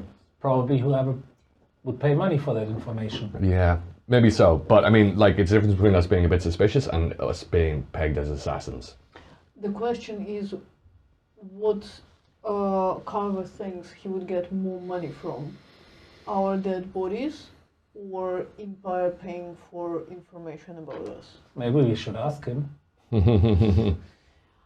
Hypothetically, like pure theoretical, Carver, what do you think would be more beneficial? Killing us or ratting us to the authorities? I'm not asking. What an interesting philosophical question to ask over breakfast, huh? You get your papers from him the next morning. There seems to be no, indication from him. He's happy to do business with you. So, ladies, you're going to be off today. Oh, we are going back to the mansion. The mansion? Yes. You come out here, pay for all this, and now you're headed Oh, back. we are preparing. Who does it? Okay, well. Of course, we're doing it in advance. These are 2 separate missions with very different requirements. Well, I will just keep a cautionary note that these documents of passage have expiration dates on them, so don't let it expire. Otherwise, you'll be back here and will be another deal. Not that I mind. And you'll double your money. Double or nothing is what I say. So. Well, thank you for your concern and for your help. It's good to have powerful friends. That it is. I agree. It's good to have rich friends also. So anything else I can do for you, I am happy to.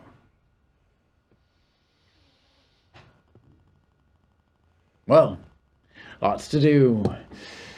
And he... By the way, I'm being silent, but I'm probably looking way too antagonistic. Yeah. I don't know if that does anything. Oh, he's definitely clocking any sort of barbs. What's your plan heading forward?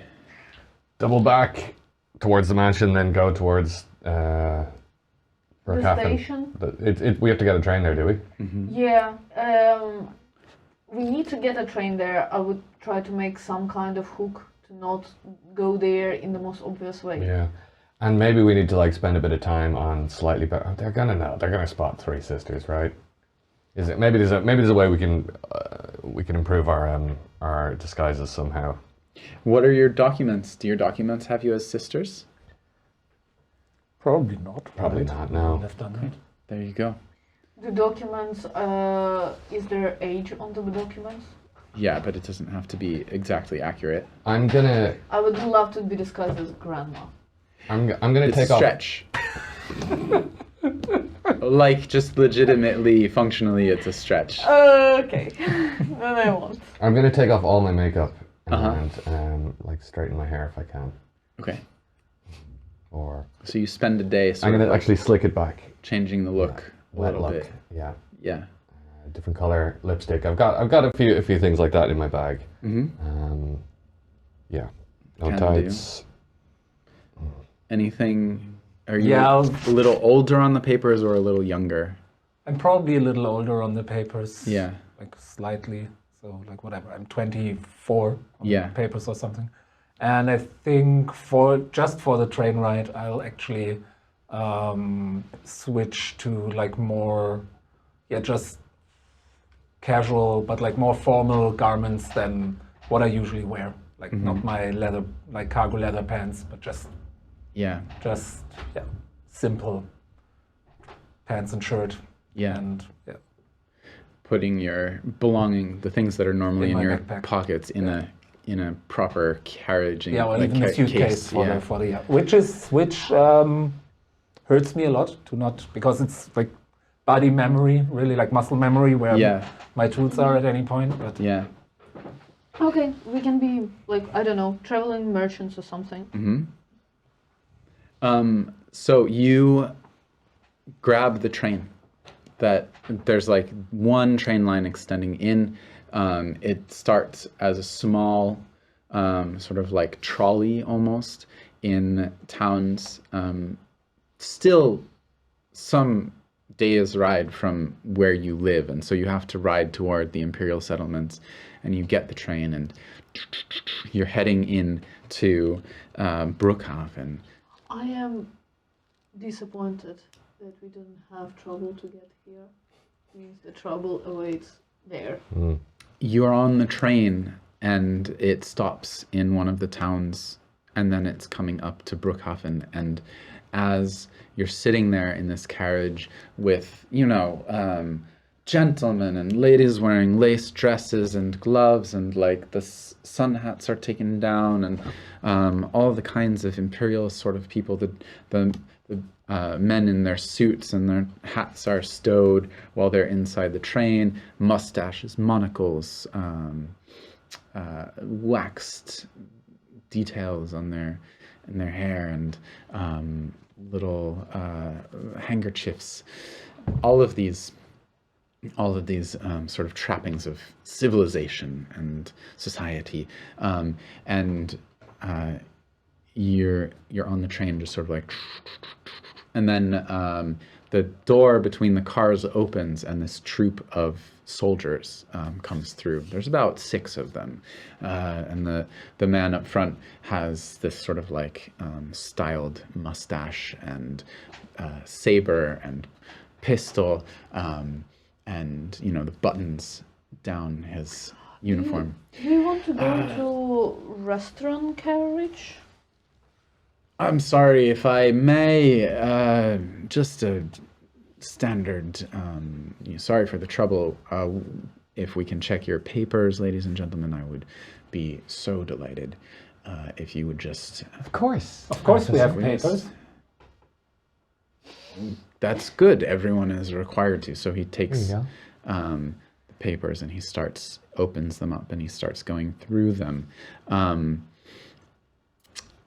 There's a moment where he sort of stops. So then I said to Sandra, "Are you serious? That guy? He's your boss." Are She you what? 3 traveling together? So we've obviously Yeah. come up with an alibi already, right? Yeah. What alibi do we come up with? What are we doing? It's something like traveling merchants. I like that. Yeah, traveling merchants. Okay. yeah. And what is our trade? Mining operation. Mining operation, and we're mining consultants, maybe merchant consultants, assayers. I thought you were mining consultants, like we pick them out of the ground. Hello. We can increase your annual dividend by... We're panning for consultants. The consultants are not very pure here. Let's say we're like mining experts, so like we don't have like equipment with us or anything, but we're just yeah, we're traveling together. And what's your business in Brookhaven? We're in the mining industry. Mining. Yeah. Ah, curious. Okay. All three of you are traveling together. That's right. We're business associates. Business associates. And from what town? Entrepreneurs, if you will. Where do you hail from? Where do we hail from? Dogwood Swamp. The Dogwood Swamp. You hail from there. That's there. your home. No, The Dogwood this is where Swamp. our business operates. Right. And where is your port of call? Where do you... This business keeps us on the road most of the time. Of course, we are originally from Dirkenhaven. From Dirkenhaven. You can't tell by our accents? No, to be honest, my sister-in-law is from Dirkenhaven, and I didn't recognize the What's her accent. name? So It's a small town. yeah, Sally, Sally Tannenforth. Tannenforth. We know the Tannenforths. Why does that ring a bell? Make me. This is gonna be avoiding danger roll. Okay, I've got an extra +1. Mm-hmm. So I got a normal one, a +1. And this is not your station. No. I feel like I've overplayed my hand here a little bit. And I would say you're getting help. You can take 1 die of help, but all of you are exposed. So this guy claims that his sister is from Dirkenhaven. Yeah. So he's from the Hollows.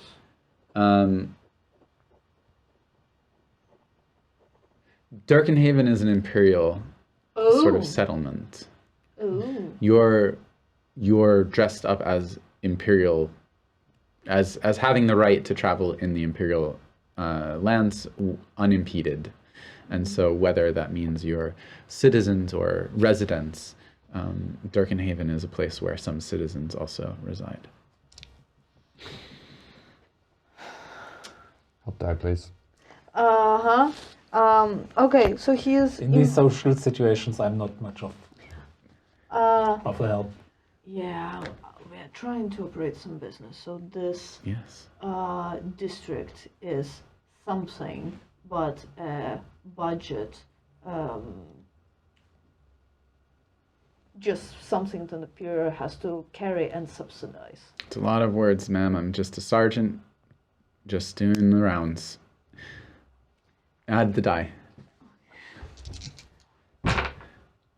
2, 3, 4. 1 success. In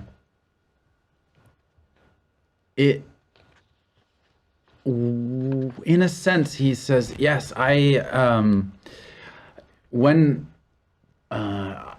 please, if you don't mind. It all looks in order, but we just have to check the details. I'm unfamiliar with something, You're so just doing your job. I would like you to, if you don't mind, just come. My men will take your luggage, no problem. Where? We're just, when we get to the station, we're just gonna have a check. Okay, but we can stay seated in our seats on the train for now. Yes, of course. we paid good money Stay for these here, seats, Stay sir. here. Yes, and we'll just, when you step off the train, we'll just check in with the office. Sure. I'll keep these. He holds on to your papers, sort of folds them up and puts them in a little folio, and we will. I'm sure it's no problem. It's just Hey, you got to be thorough. there's a lot of business that happens, and yes, it's course. my job. So, you are sitting there. 2 of the soldiers take up seats, sort of like in the car as well. They don't really try to engage you in conversation, but they're talking amongst with themselves. And Okay, so he took our papers. Yeah. He wants to take us off the train on the next station. at Brookhaven, when you get into town, at Brookhaven. Okay, that's our destination. Yeah. Are we gonna have to murder these motherfuckers? Spark? So I'm thinking. I have a cunning plan. I've got some poison on me. Are these two guys sitting separately from each other? No, they're sitting together. Okay. I'm gonna try and make eyes at one of them. Just kind of catch his eye a couple times. Hey. I'm running down the dining cart. You need a drink or anything? I'm on the job, but if I not supposed to let. Why don't I just get you a drink and then How you can about decide when I get accompany you? I will accompany you to the dining cart. Oh. And How chivalrous. then accompany you back. Wow. Chivalrous. It's just, we're supposed to. Sorry, microphone. We're supposed to keep an eye on you. Oh. Are we, do we look that dangerous? No, it's just to check that he, blushes, Seems like you're very thorough about your job as well. Hey, I'm a professional. Yes. I can tell by your uniform.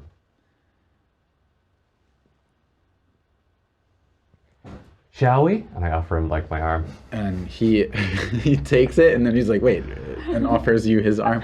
Oh, well, I do whatever the woman version is. Yeah, he takes your arm and sort of leads you through to the give his bicep a little squeeze. dining cart.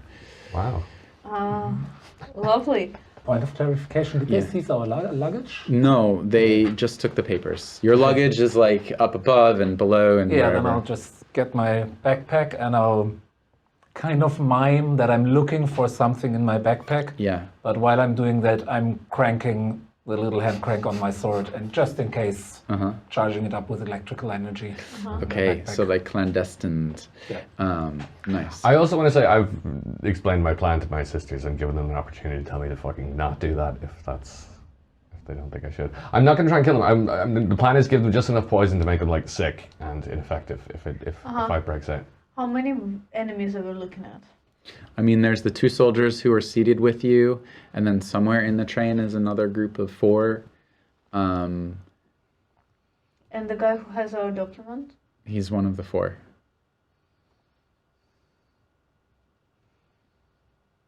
Well, yeah.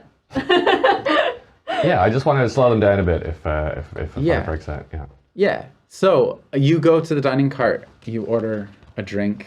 Dirty martini. And then you're ordering one for him as well? I'll order him a coffee, and then when he's looking, I'll take out my hip flask and I give him a wink and I pour in a bit of whiskey in it. You ordered him a coffee? Yeah. Or a tea or whatever. I'm not supposed to, but... You gotta stay alert. And I need some conversation. My sisters are boring me. I would like you to roll to unleash fury with your sword, because this is an attack. Okay. You're prepared, you had poison, and so that's 2 dice. Okay. And it's a normal sort of 4, 5, 6. 5 and a 6. 5 and a 6. I've done this before. You've done this before. You give him this. And a coffee for his buddy as well, Yeah. 2 slightly poisoned coffees. You give them these slightly poisoned coffees. They sit, thanks, cheers with you. Here's to new friendships. Well, it's been lovely to make your acquaintance. I hope your business in town is going well, and we're sorry, incredibly sorry for the hassle. Can I be honest? This is the most interesting train ride I've had in a while. Because you're getting... What was basic training like? Is it really as tough as they say? I'm sorry, Hey, I need to... I'll be right back, okay? And Okay. you hear him exit the cart, and door slams, and in between the train carriages there's that space of where you can see, and you hear retching noises coming from out there, and his friend is is he... Oh God. I don't feel so good. There's a stomach bug going around. Yeah, some of the guys in the barracks were, I don't know. Oh no. You want to get some fresh air? Yeah, and he like exits, and they're both at the other end of the carriage, in between the carts, like in between the cars, retching over the side. Okay. Okay, so these were the two soldiers that were observing us. Yeah, and so now you're in the cart empty, and the other passengers in the cart are like, oh, so... Are we gonna go and turf them off the train? Hygiene is so important. Hygiene is so important in the barracks. I know it's really something that they need to work on. My brother was in the service, and he got so sick. DM. Yeah. So, the carriage where we are, Yeah. like the choo-choo of the train, Uh-huh. are we? It's the technical term, I The believe. choo-choo. Are we closer or further away than the four soldiers? What do you think? I hope we are closer. You are closer. Sure. Okay. In order to go around Brookhaven, do we need documents on us? I mean, technically, the document check is happening on the train, but there might be another document check you don't know when you get off the train. Or for people who look not imperial, you could just be stopped on the street. Okay, because I wanted to talk to you also. Yes. Yeah. Because I'm wondering if there's maybe a way we can stop this train and get off before we reach the station. I hear you. We might want to do that. Listen to my offer. I go invisible. I try to like engage this guy and grab the papers. And you find a way to disconnect our carriage from their carriage. Love it. So they stay there and we continue. If I manage to grab the papers, Classic train hijinks. jump back. If I don't manage to grab the papers, I will jump back too. But you will totally jump back. I will totally jump back. I find myself being around you more important than having the papers. Is there any way where you can... Oh no. Yeah, have a no, I have saw. to... No, I was just thinking maybe I can disconnect the card after you're back with the papers, but that might be too late if they're chasing you, right? That's the idea. Yeah, okay, no, yes, yeah, okay, no, I can do it. Let's do it. This is fine. Yes, Breathe it's fine, in, it's fine, breathe it's out, fine. No, breathe in. I am breathing, I am breathing. Hey, you know all of the things. I do. Yeah. You just like, you know them in theory. Use them in practice. You go through with this plan. I'm gonna say that this plan requires a unleashing fury on roll from you and from you. Yes, I am unleashing for both of fury you. on the connecting... You both walk Yeah. out into the. Do you have any part of this plan? I guess I can help, or I can keep lookout. What I would like to do is turf these two dudes off the train, but that's a different plan. Let's not do that. I mean, they are in between the carriages that you want to disconnect. That's where they are. So we're gonna include that in the plan. I thought that they're even closer to the choo-choo. No. They went out from the engine of the train. The choo-choo. Sorry, we had to do that. Just whenever you hear train, you think. So this is happening. Let's do it in this order. Let's get just a violence roll from Yeah, I'm gonna fuck everyone. them off the train. That's a fun thing to do. You're gonna Let's go. fuck them off the train. Yeah. The three of you No.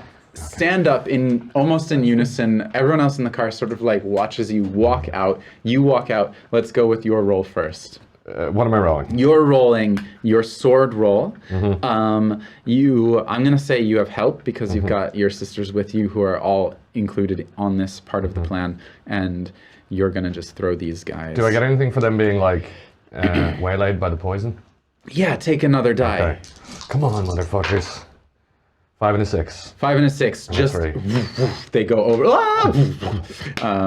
off the train. Nice. You don't know Nice. what their fate is. Just they're like one of them is like retching over, the other is like, oh, hey, where are you? And then off. Beautiful, beautiful. You Okay. Move through the carts, Yes.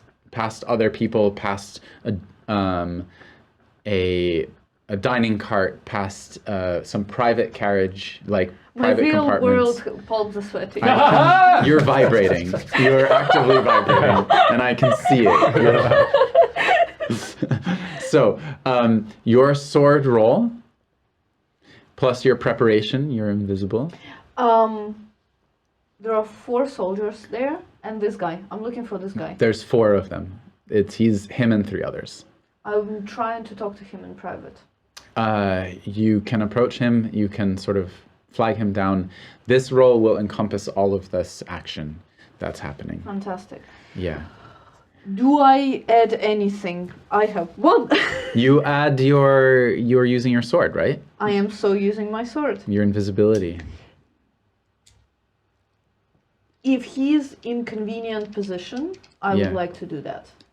I mean, why don't you throw it in, because you're leaning on it to sort of not have attention on you while this is happening, right? If you can extend its aura around him and make him hidden from the others while you do what you need. All right. 2 successes. 2 successes. How does it go down? Describe to me, is he together with the soldiers or separately? Doesn't matter. What do you do to get his attention and pull him away? I need to talk to you in private. Oh, certainly. One moment. Let's just step over here, and they step into like it's this carriage, and it has like a little end compartment where he opens the door in between the end of the carriage and the outside of the carriage, and he steps in. What can I do? Die. Sword through him. He sees truly who you are in his moment. He's like scrabbling. Where is it? I You search it on pull him. open his pocket and you pull out the documents. They don't even have the blood. I throw on his him. body into the corridor Mm-hmm.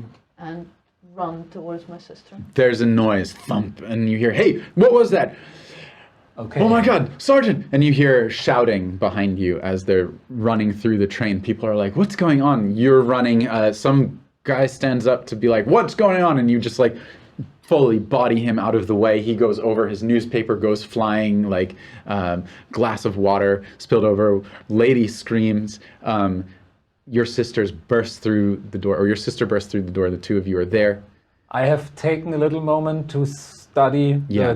the locking mechanism of the train cars, and I think there's one little switch that I can maybe pull by hand Yeah. to loosen something, and then I just point my sword into it, and for a second there's a huge flash of light as I just unleash electrical energy right into this iron. All of our hair stand up. I would say, because I cranked up the sword in advance, I was prepared. Yes. So that's 4, and 4, 5, 6.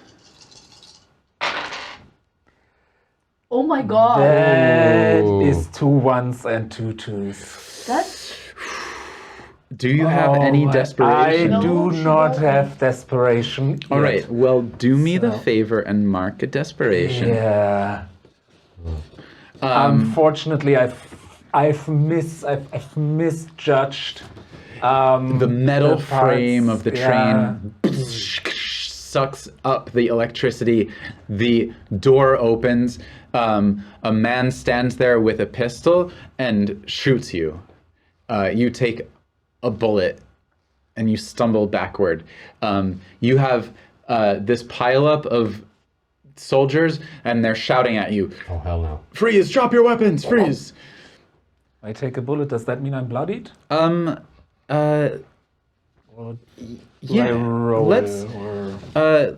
You got a desperation status, so let's just say you're in desperate straits. It grazes you. You're not fully bloodied, but Are we in one carriage and they're in another right now? you're standing on like that. You know how each carriage has like the little railing, and they kind of butt up against each other when the trains are connected.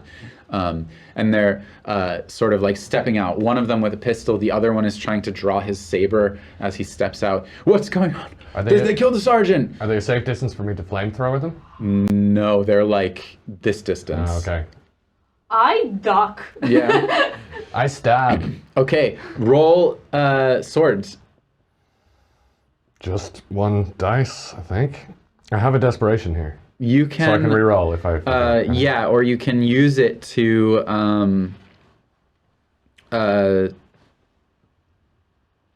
discover a weakness or a pathway if you want to.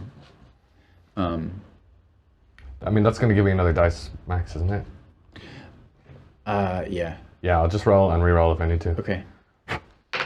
5. Okay.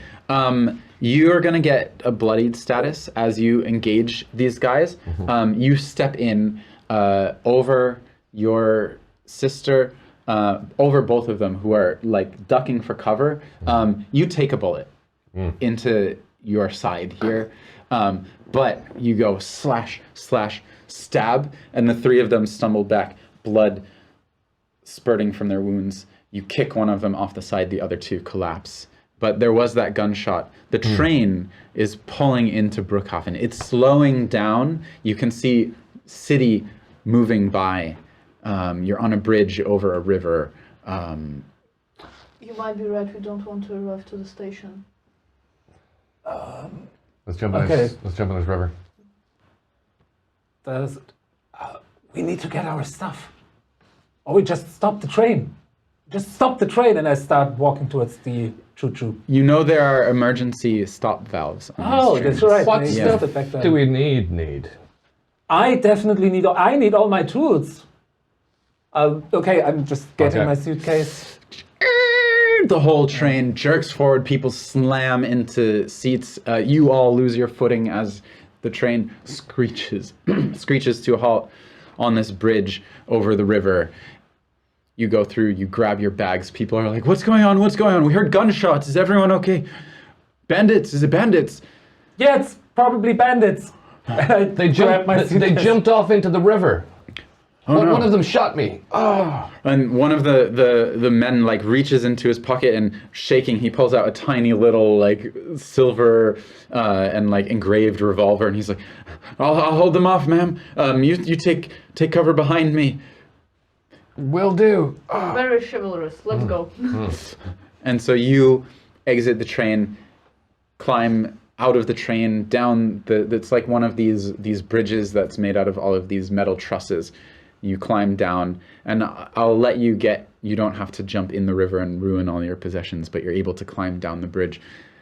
As you're doing it, of course, you're sort of spotted. Not like, other than just like suddenly our training kicks in. like one of the people, the conductors looks out of the train and is like, there's some people, and like eventually they get the train moving again. But you know you've been spotted, you know there's dead bodies on the train. You head into the city of Brookhaven. You're seeking your quarry, Davin Barbeck. Girls, Yeah. if we don't make it back home after this, I just want to say it's all been worth it. If we can ice this motherfucker, we'll have succeeded. I think if we get to what's his name, Davin Barbeck, you should say, hello, we are Spark, Anna, and Marla. You murdered our mother. Prepare to die. Badass. Oh, it's you killed. No, we should say you killed You our killed my mother. Or you killed our mother. Look, we can practice on the way, and if we get a chance, we can repeat that phrase multiple times, Yes.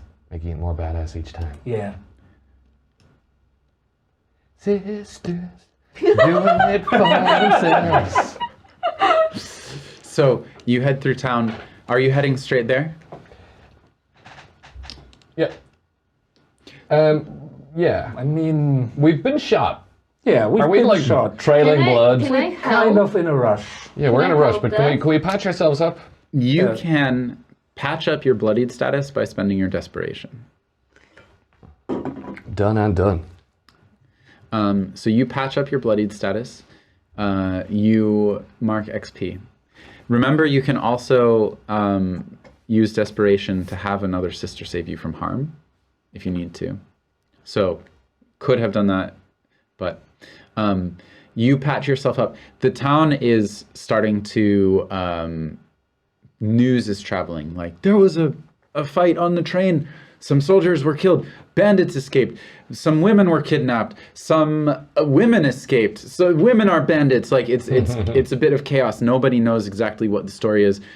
You see soldiers being mobilized, moving through the streets as you're cutting toward the administrative building, this sort of red brick building that they've built here, this new imperial tower, and in there is Davin Barbeck. You walk up to the front of it. How do we get in? Crap, how do we get in? There's a couple of soldiers at the front of it, just sort of standing there. But you've cut through town a bit away from the train station, so you've seen soldiers moving in the direction of the train tracks and such, and you've been trying to move against them. What kind of building is this? Like, what is the business it conducts? It's a town hall, like a rat house or Bürgeramt. Okay. Like, it has administrative offices, it has the clerks from the town. People getting married, they come here and they sign the document. Specifically what Davin Barbeck's like position is? You know, he's an assistant to the governor. He's an assistant to the governor, so Yeah. He may have a hello. special area. Yes. We have an appointment. Yes. Do you? Yes. Yes. Wait a second. Yes, today, Tuesday. We have Yes. an appointment. With whom? With Miss Ridley. With Miss Ridley. It was Miss. Yeah, okay. I don't know if I spelled that correctly, but it's today at 13 o'clock. We're 5 minutes early. Well, good that you're early. And excuse me, the woman, like, gray hair pulled up in a bun, nice, sort of like businessy suit on. She adjusts a little spectacles and goes into a book. Would you like some terribly pickles? No, I just had lunch. Thank you very much. Yeah, good pickles. I'm not into the local cuisine. And she's going through the book. Ridley at 1300. I'm They're sorry, real I have good pickles. Look, and I want to like on her papers. Oh, Oh, I'm terribly sorry. ink running, like, oh no, she grabs like the edge of her shirt and is trying to dry it off. Let me help. Yeah, and so you step or reach over the counter and start helping. What's your plan here? Yeah. To get in. Yeah?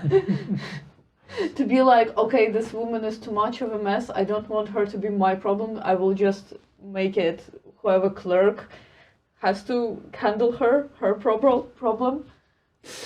She finishes drying this. I would say make me an avoid danger roll, because that's kind of what you're doing here. There is one success. One success.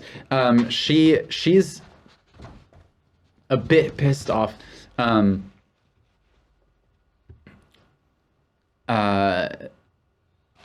Yeah, she's a bit pissed off with you. She says, "Ma'am, if you would just wait over there on that bench, I have a lot of work to do, and I can't be. I'm sorry. Charlie," and one of the guards who's sort of at the front door. "Yes, I'm sorry. Can you just keep these people from distracting me? They've spilled pickle juice all over my books." Oh, that's important thing, ma'am. And now I wish I had to change clothes. I'm gonna smell like pickle juice. Clara, I'm gonna smell like pickle juice all day. And Clara's like, "It's not my problem. Just take some distance. Maybe we'll open a window." Okay, fantastic. Chaos. I try to go. And are all of you trying to follow? Mm-hmm. You walk past. She's like, "Wait, hey!" And this Charlie is, "Excuse me, ma'am. I'm sorry. You don't." And you walk into the halls with this soldier trailing you. "I'm sorry, ma'am. I cannot let you just walk around the city hall by yourselves." I was going to say I would like try to like set my taser to stun. Like Better idea than lower amount of electrical energy. Yeah. But still just try to, and I assume this man is trained in deflecting blows even with a stunning sword, but yeah, I'll try to just shock him into unconsciousness. I'm gonna give you a normal roll for this, 4s, 5s, and 6s, because he's not expecting you. You're dressed as like a city woman, right? And like he's not expecting you to pull a sword out from your dress. So go for it. So I pull a sword out Yeah. from my pants and yeah, just lightly that's right. touch him Yeah. with a 5 and a 6. 5 is. Whoa! It Yep. collapses, and suddenly it's quiet. Was it in the open? Did we do it? I mean, you're in the hall. Yeah, There's it was- like office doors. Yeah, I Yeah. was assuming I was waiting until we're Okay. at least not obviously. Help me with him. Yeah, and is there we're gonna is there a hide him. broom cupboard or something? There's a bunch of doors. So the doors have like signs. It says like property acquisitions. It says licenses. It says tax assessor. If we don't find There's a couple of unmarked room doors. cupboard, then we will roll him into Yeah. a carpet and lean against the wall. Who's heading this up? It's a defy danger. I'll do. This is to get You him do. put away and No. then to I find, do. to get him put But away. also, Yeah, I have also all- in game, I don't want to. Get him put away and find your way. Yeah. Yeah. Um, 2 successes. 2 successes. You get him sort of like rolled up in. There's a long carpet in the hall. You like roll him up in the carpet and just shove him in. You find a broom closet. You shove him There in. are other carpets there. There's On 5 and other 6. carpets. Yeah, another carpet with feet sticking out of it. Who's in here? Who else is here? They should make it easier to get appointments. Yeah, right. Yeah. Like, man, technically, I like clocked in for a job, and Yeah. the clock is ticking, and no one disturbs me here. It's pretty neat. Yeah, it's the thing is, the question that might be on your mind now is like, how many sword princesses are trying to get appointments for vengeance here? It's the vengeance. We rat passed house. these 3 sisters on the way in the corridor. It's like, yeah. Three other women pass you. They're Wait, you weren't going to see Devon, right? oh Was no that- no no no. We were Okay, here good. for Okay, you're for different revenge. Roxford. Ah, Yeah. right. Yeah. Yes. Good luck. Go, by the way. Good luck. Not without complications, but I we're point to trying my gunshot wound. Same. Yeah, I feel you. Yeah. Okay, sisters, they like do whatever. Yeah, yeah. Good luck. Oh, here, take this. They like pass you a flask. Nice. I'll take that. Take a pickle. Thanks. Homemade, huh? Yeah. And they, I was getting bored. you get to a door. It says Barbuck.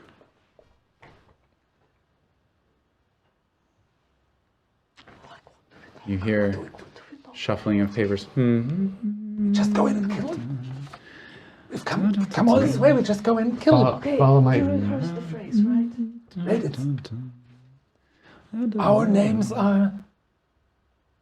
We should go... Yeah, I'm the youngest. We should... Spark, Anna, and Marla. You killed our mother. Prepare to die. Yeah, good. Okay. And we all just blast him simultaneously. Yeah. All right. Yeah. Great plan. Okay. Wait, don't knock. I step out my cigarette, and I just open the door and walk in. Ah, hello. It's I close the door behind me and see if there is anything we want to put in the door. there's there's like a chair next to the door. You can pull it in front and like. I lean the chair against the... I'm sorry. What's going on here? Hello. Our names are Spark, Anna, and Marla. You killed our mother. Be patient. Yeah, just... Prepare I'm sorry. Prepare to die! And I pull out my sword. You see fear in his eyes. Are you just going for it? Yeah. Okay. How about who's heading it? It was you leading I it. guess so, yeah. Right? I haven't got to flamethrower anyone yet, but let's all. That's a really nice death. Yeah. Do you want to flamethrower him? Yeah, but we should share the. All right. How Or about should we all just stab him a lot? Do we want to hear his last words? Maybe it's going to be an apology. Yeah. No, don't give him the dignity. Let's all just start stabbing him. You say I kind this, of want to know prepared how to he die. reacts. Okay. Yeah, what does he say? What does he say? says- I think we actually had that conversation for a moment. Yeah, yeah. It's like, He said, wait, do we want to just... No, yeah. It's like we made a lot of plan to get here, and now we're here. And Devin's like, and we're like, Give us a moment. Just a moment. Don't interrupt a lady. You've got swords on him. He's like, I'm sorry. Who's your mother? Anastasia Sparkwood. Oh, you see just like realization go over his face. I was just following my orders. I didn't give it wasn't my responsibility. I was told to do what I needed to do. But it's not me, the ex-governor. Of course it wasn't your fault. Of course not. Because you're a good guy, right? Sit here behind your desk all day. I do good work, yes, Yeah, you did great for work. the people. Rounding up innocent people. That's not Hiding how their I would do. bodies. This is not innocent people out there. Well, it doesn't There's- matter how you describe it. He's like Because fumbling you're for a about to drawer under his desk. What you're looking Pulls for? the drawer open. Can I give it a little, just a little blast, like a little at the drawer. Yeah, Does it destroy the papers on his desk? yeah. Nice. It lights. There's something lit on fire now in the office. Write the names. What names? What names do you want? The people who gave you your orders. He takes the pen. Yeah, yes, okay, of course. And he writes a list, a short list. These are the people who I answer to. Hands it, shaking. Are we good? You can walk out of here. I take a big swig of whiskey and I walk over to the desk and I just spray it all over him. And then I take out a cigarette and my matches and I light my cigarette and I throw it at him. Have at it, sisters. Just make me. Let's do a combined roll for you. How many dice do you have for your sword? 3? 3. 1. See, my thinking is this will burn him more slowly and we can still get stabby. This is horrifying. Yeah. I mean, he'll only feel the first 2 or 3 stabs, and then His it's waxed far. hair catches, nice. and you can start stabbing. Go for it. Oh, yeah, okay. Yeah. We all roll, right? How does that work? I rolled 2. Okay. I just want It's a 5 for me, Nope. Bob. It's a 4 is the highest that I 2 have. successes is enough between you, and you kill him. He falls down. Flames are spreading in the office. Curtain catches the desk. Flames licking up the side of the desk. You have that piece of paper with names on it, Let's get out of here. and you walk out. Close the door behind you. Leave the building behind. Shouts as you're walking away from the building. I give it a little bit more torching on the way out as well, for the hell of it. In the building. Yeah. As we're leaving, I just turn back. And then you walk out. Yeah, I and, also just let lightning fly across. and you Oh, so the building will catch fire. yeah, you exit. nice. You see smoke pouring out of the window of Davin's office and I would flames love us. licking up the side. I know a place. Let's go somewhere nice. It's gonna be a nice landscape with the smoke.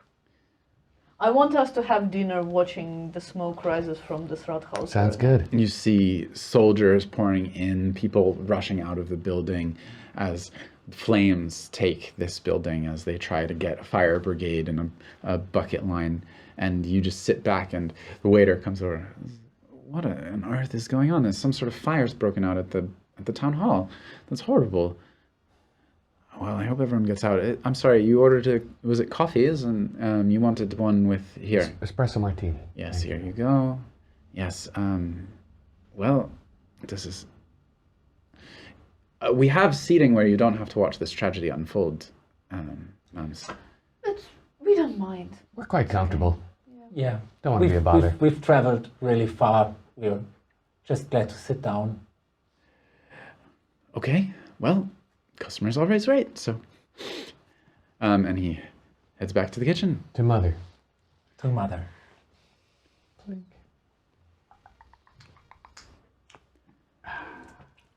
And unless there's any final words, we're going to end it there. Hey! And that was Invincible Sword Princess by Kazumi-chan. So thank you very much, everyone, for joining us for that incredible, slightly Kazumi-chin, sorry. Quite cool little game. Thank you so much. Thank you. Perhaps in the future there's more people to hunt down. We'll see. We've got a list. We got the list. Thank you so much, everyone, for joining us for this this stream, our final stream of the year. You can get this video on YouTube. The audio will be on your favorite podcasting platforms, and you can follow us at Tales Held Dear on various social medias. And I would love, Georg, can you plug your shows as well? Absolutely. You can find me on Instagram at Georg FKA or Blue Sky Georg FK. And if you, I'm just weird. My brain just It's been just 2.5 hours. Exactly, it's been 2.5 hours, and whatever. No, I'm DMing for a German actual play series called Würfel Monster Meta, which you can find on YouTube at Würfel Monster and on your favorite podcatcher. And I've been part of a long-running campaign for another show that is called Verprügelt mit Drachen. Oh, awesome. Cool. Lots of good shows to check out. People say they're good if you're learning German. Great. Well, if people say that, I'm not going to disagree. Yeah. For all you German learners out there, check out Georg's shows. If you enjoyed this game and want to see more of it and support our ongoing work, you can check out our YouTube channel where we have our Numenera game. We have other one-shots that we've done. Consider subscribing. Give the holiday gift of a good recommendation to your friends. Tell them about our show. Let them know. And if you really feel deep in your heart that you have a little bit of excess cash in this holiday season, we have a Ko-fi. How is it pronounced? Coffee, whatever it is. You know that platform. Link is somewhere down there. We would, if you want to toss us a tip, that would be really incredible. We want to thank our partners, some great people who've lent us equipment this year. We have Vincent Ron and Andrew Carger for lights and camera equipment. We'd love to thank Bear Radio for continued audio support. They're an awesome Berlin-based podcast network, bearradio.org. And Comedy Cafe Berlin in the heart of Neukölln. All of us perform there regularly, so if you're in Berlin, come catch a show. Check them out at comedycafeberlin.com. This is our wrap-up for the end of the year. Is there anything else we want to say? I mean, just a reminder that we do have a show in Comedy Cafe Berlin on the 24th of February, right? Which is not quite like this. It's about 90% an improv show, but with a D&D flavor to it. Yeah. There's plastic pointy ears, foam swords, a big foam D20 that you, an audience member, will get to roll if you join us. It's a whole lot of fun. Yeah, so February is far enough away to start planning your trip. Tickets to Berlin are not so expensive in winter, so get those tickets and those plane tickets now. Actually, I don't think you can get tickets for the show yet. It's probably not online, but we'll tell you when. Stay tuned, subscribe to our socials. Yeah, Happy New Year, and thanks so much for watching. Let me just get my after stream slide up, and thank you so much. Have a great New Year.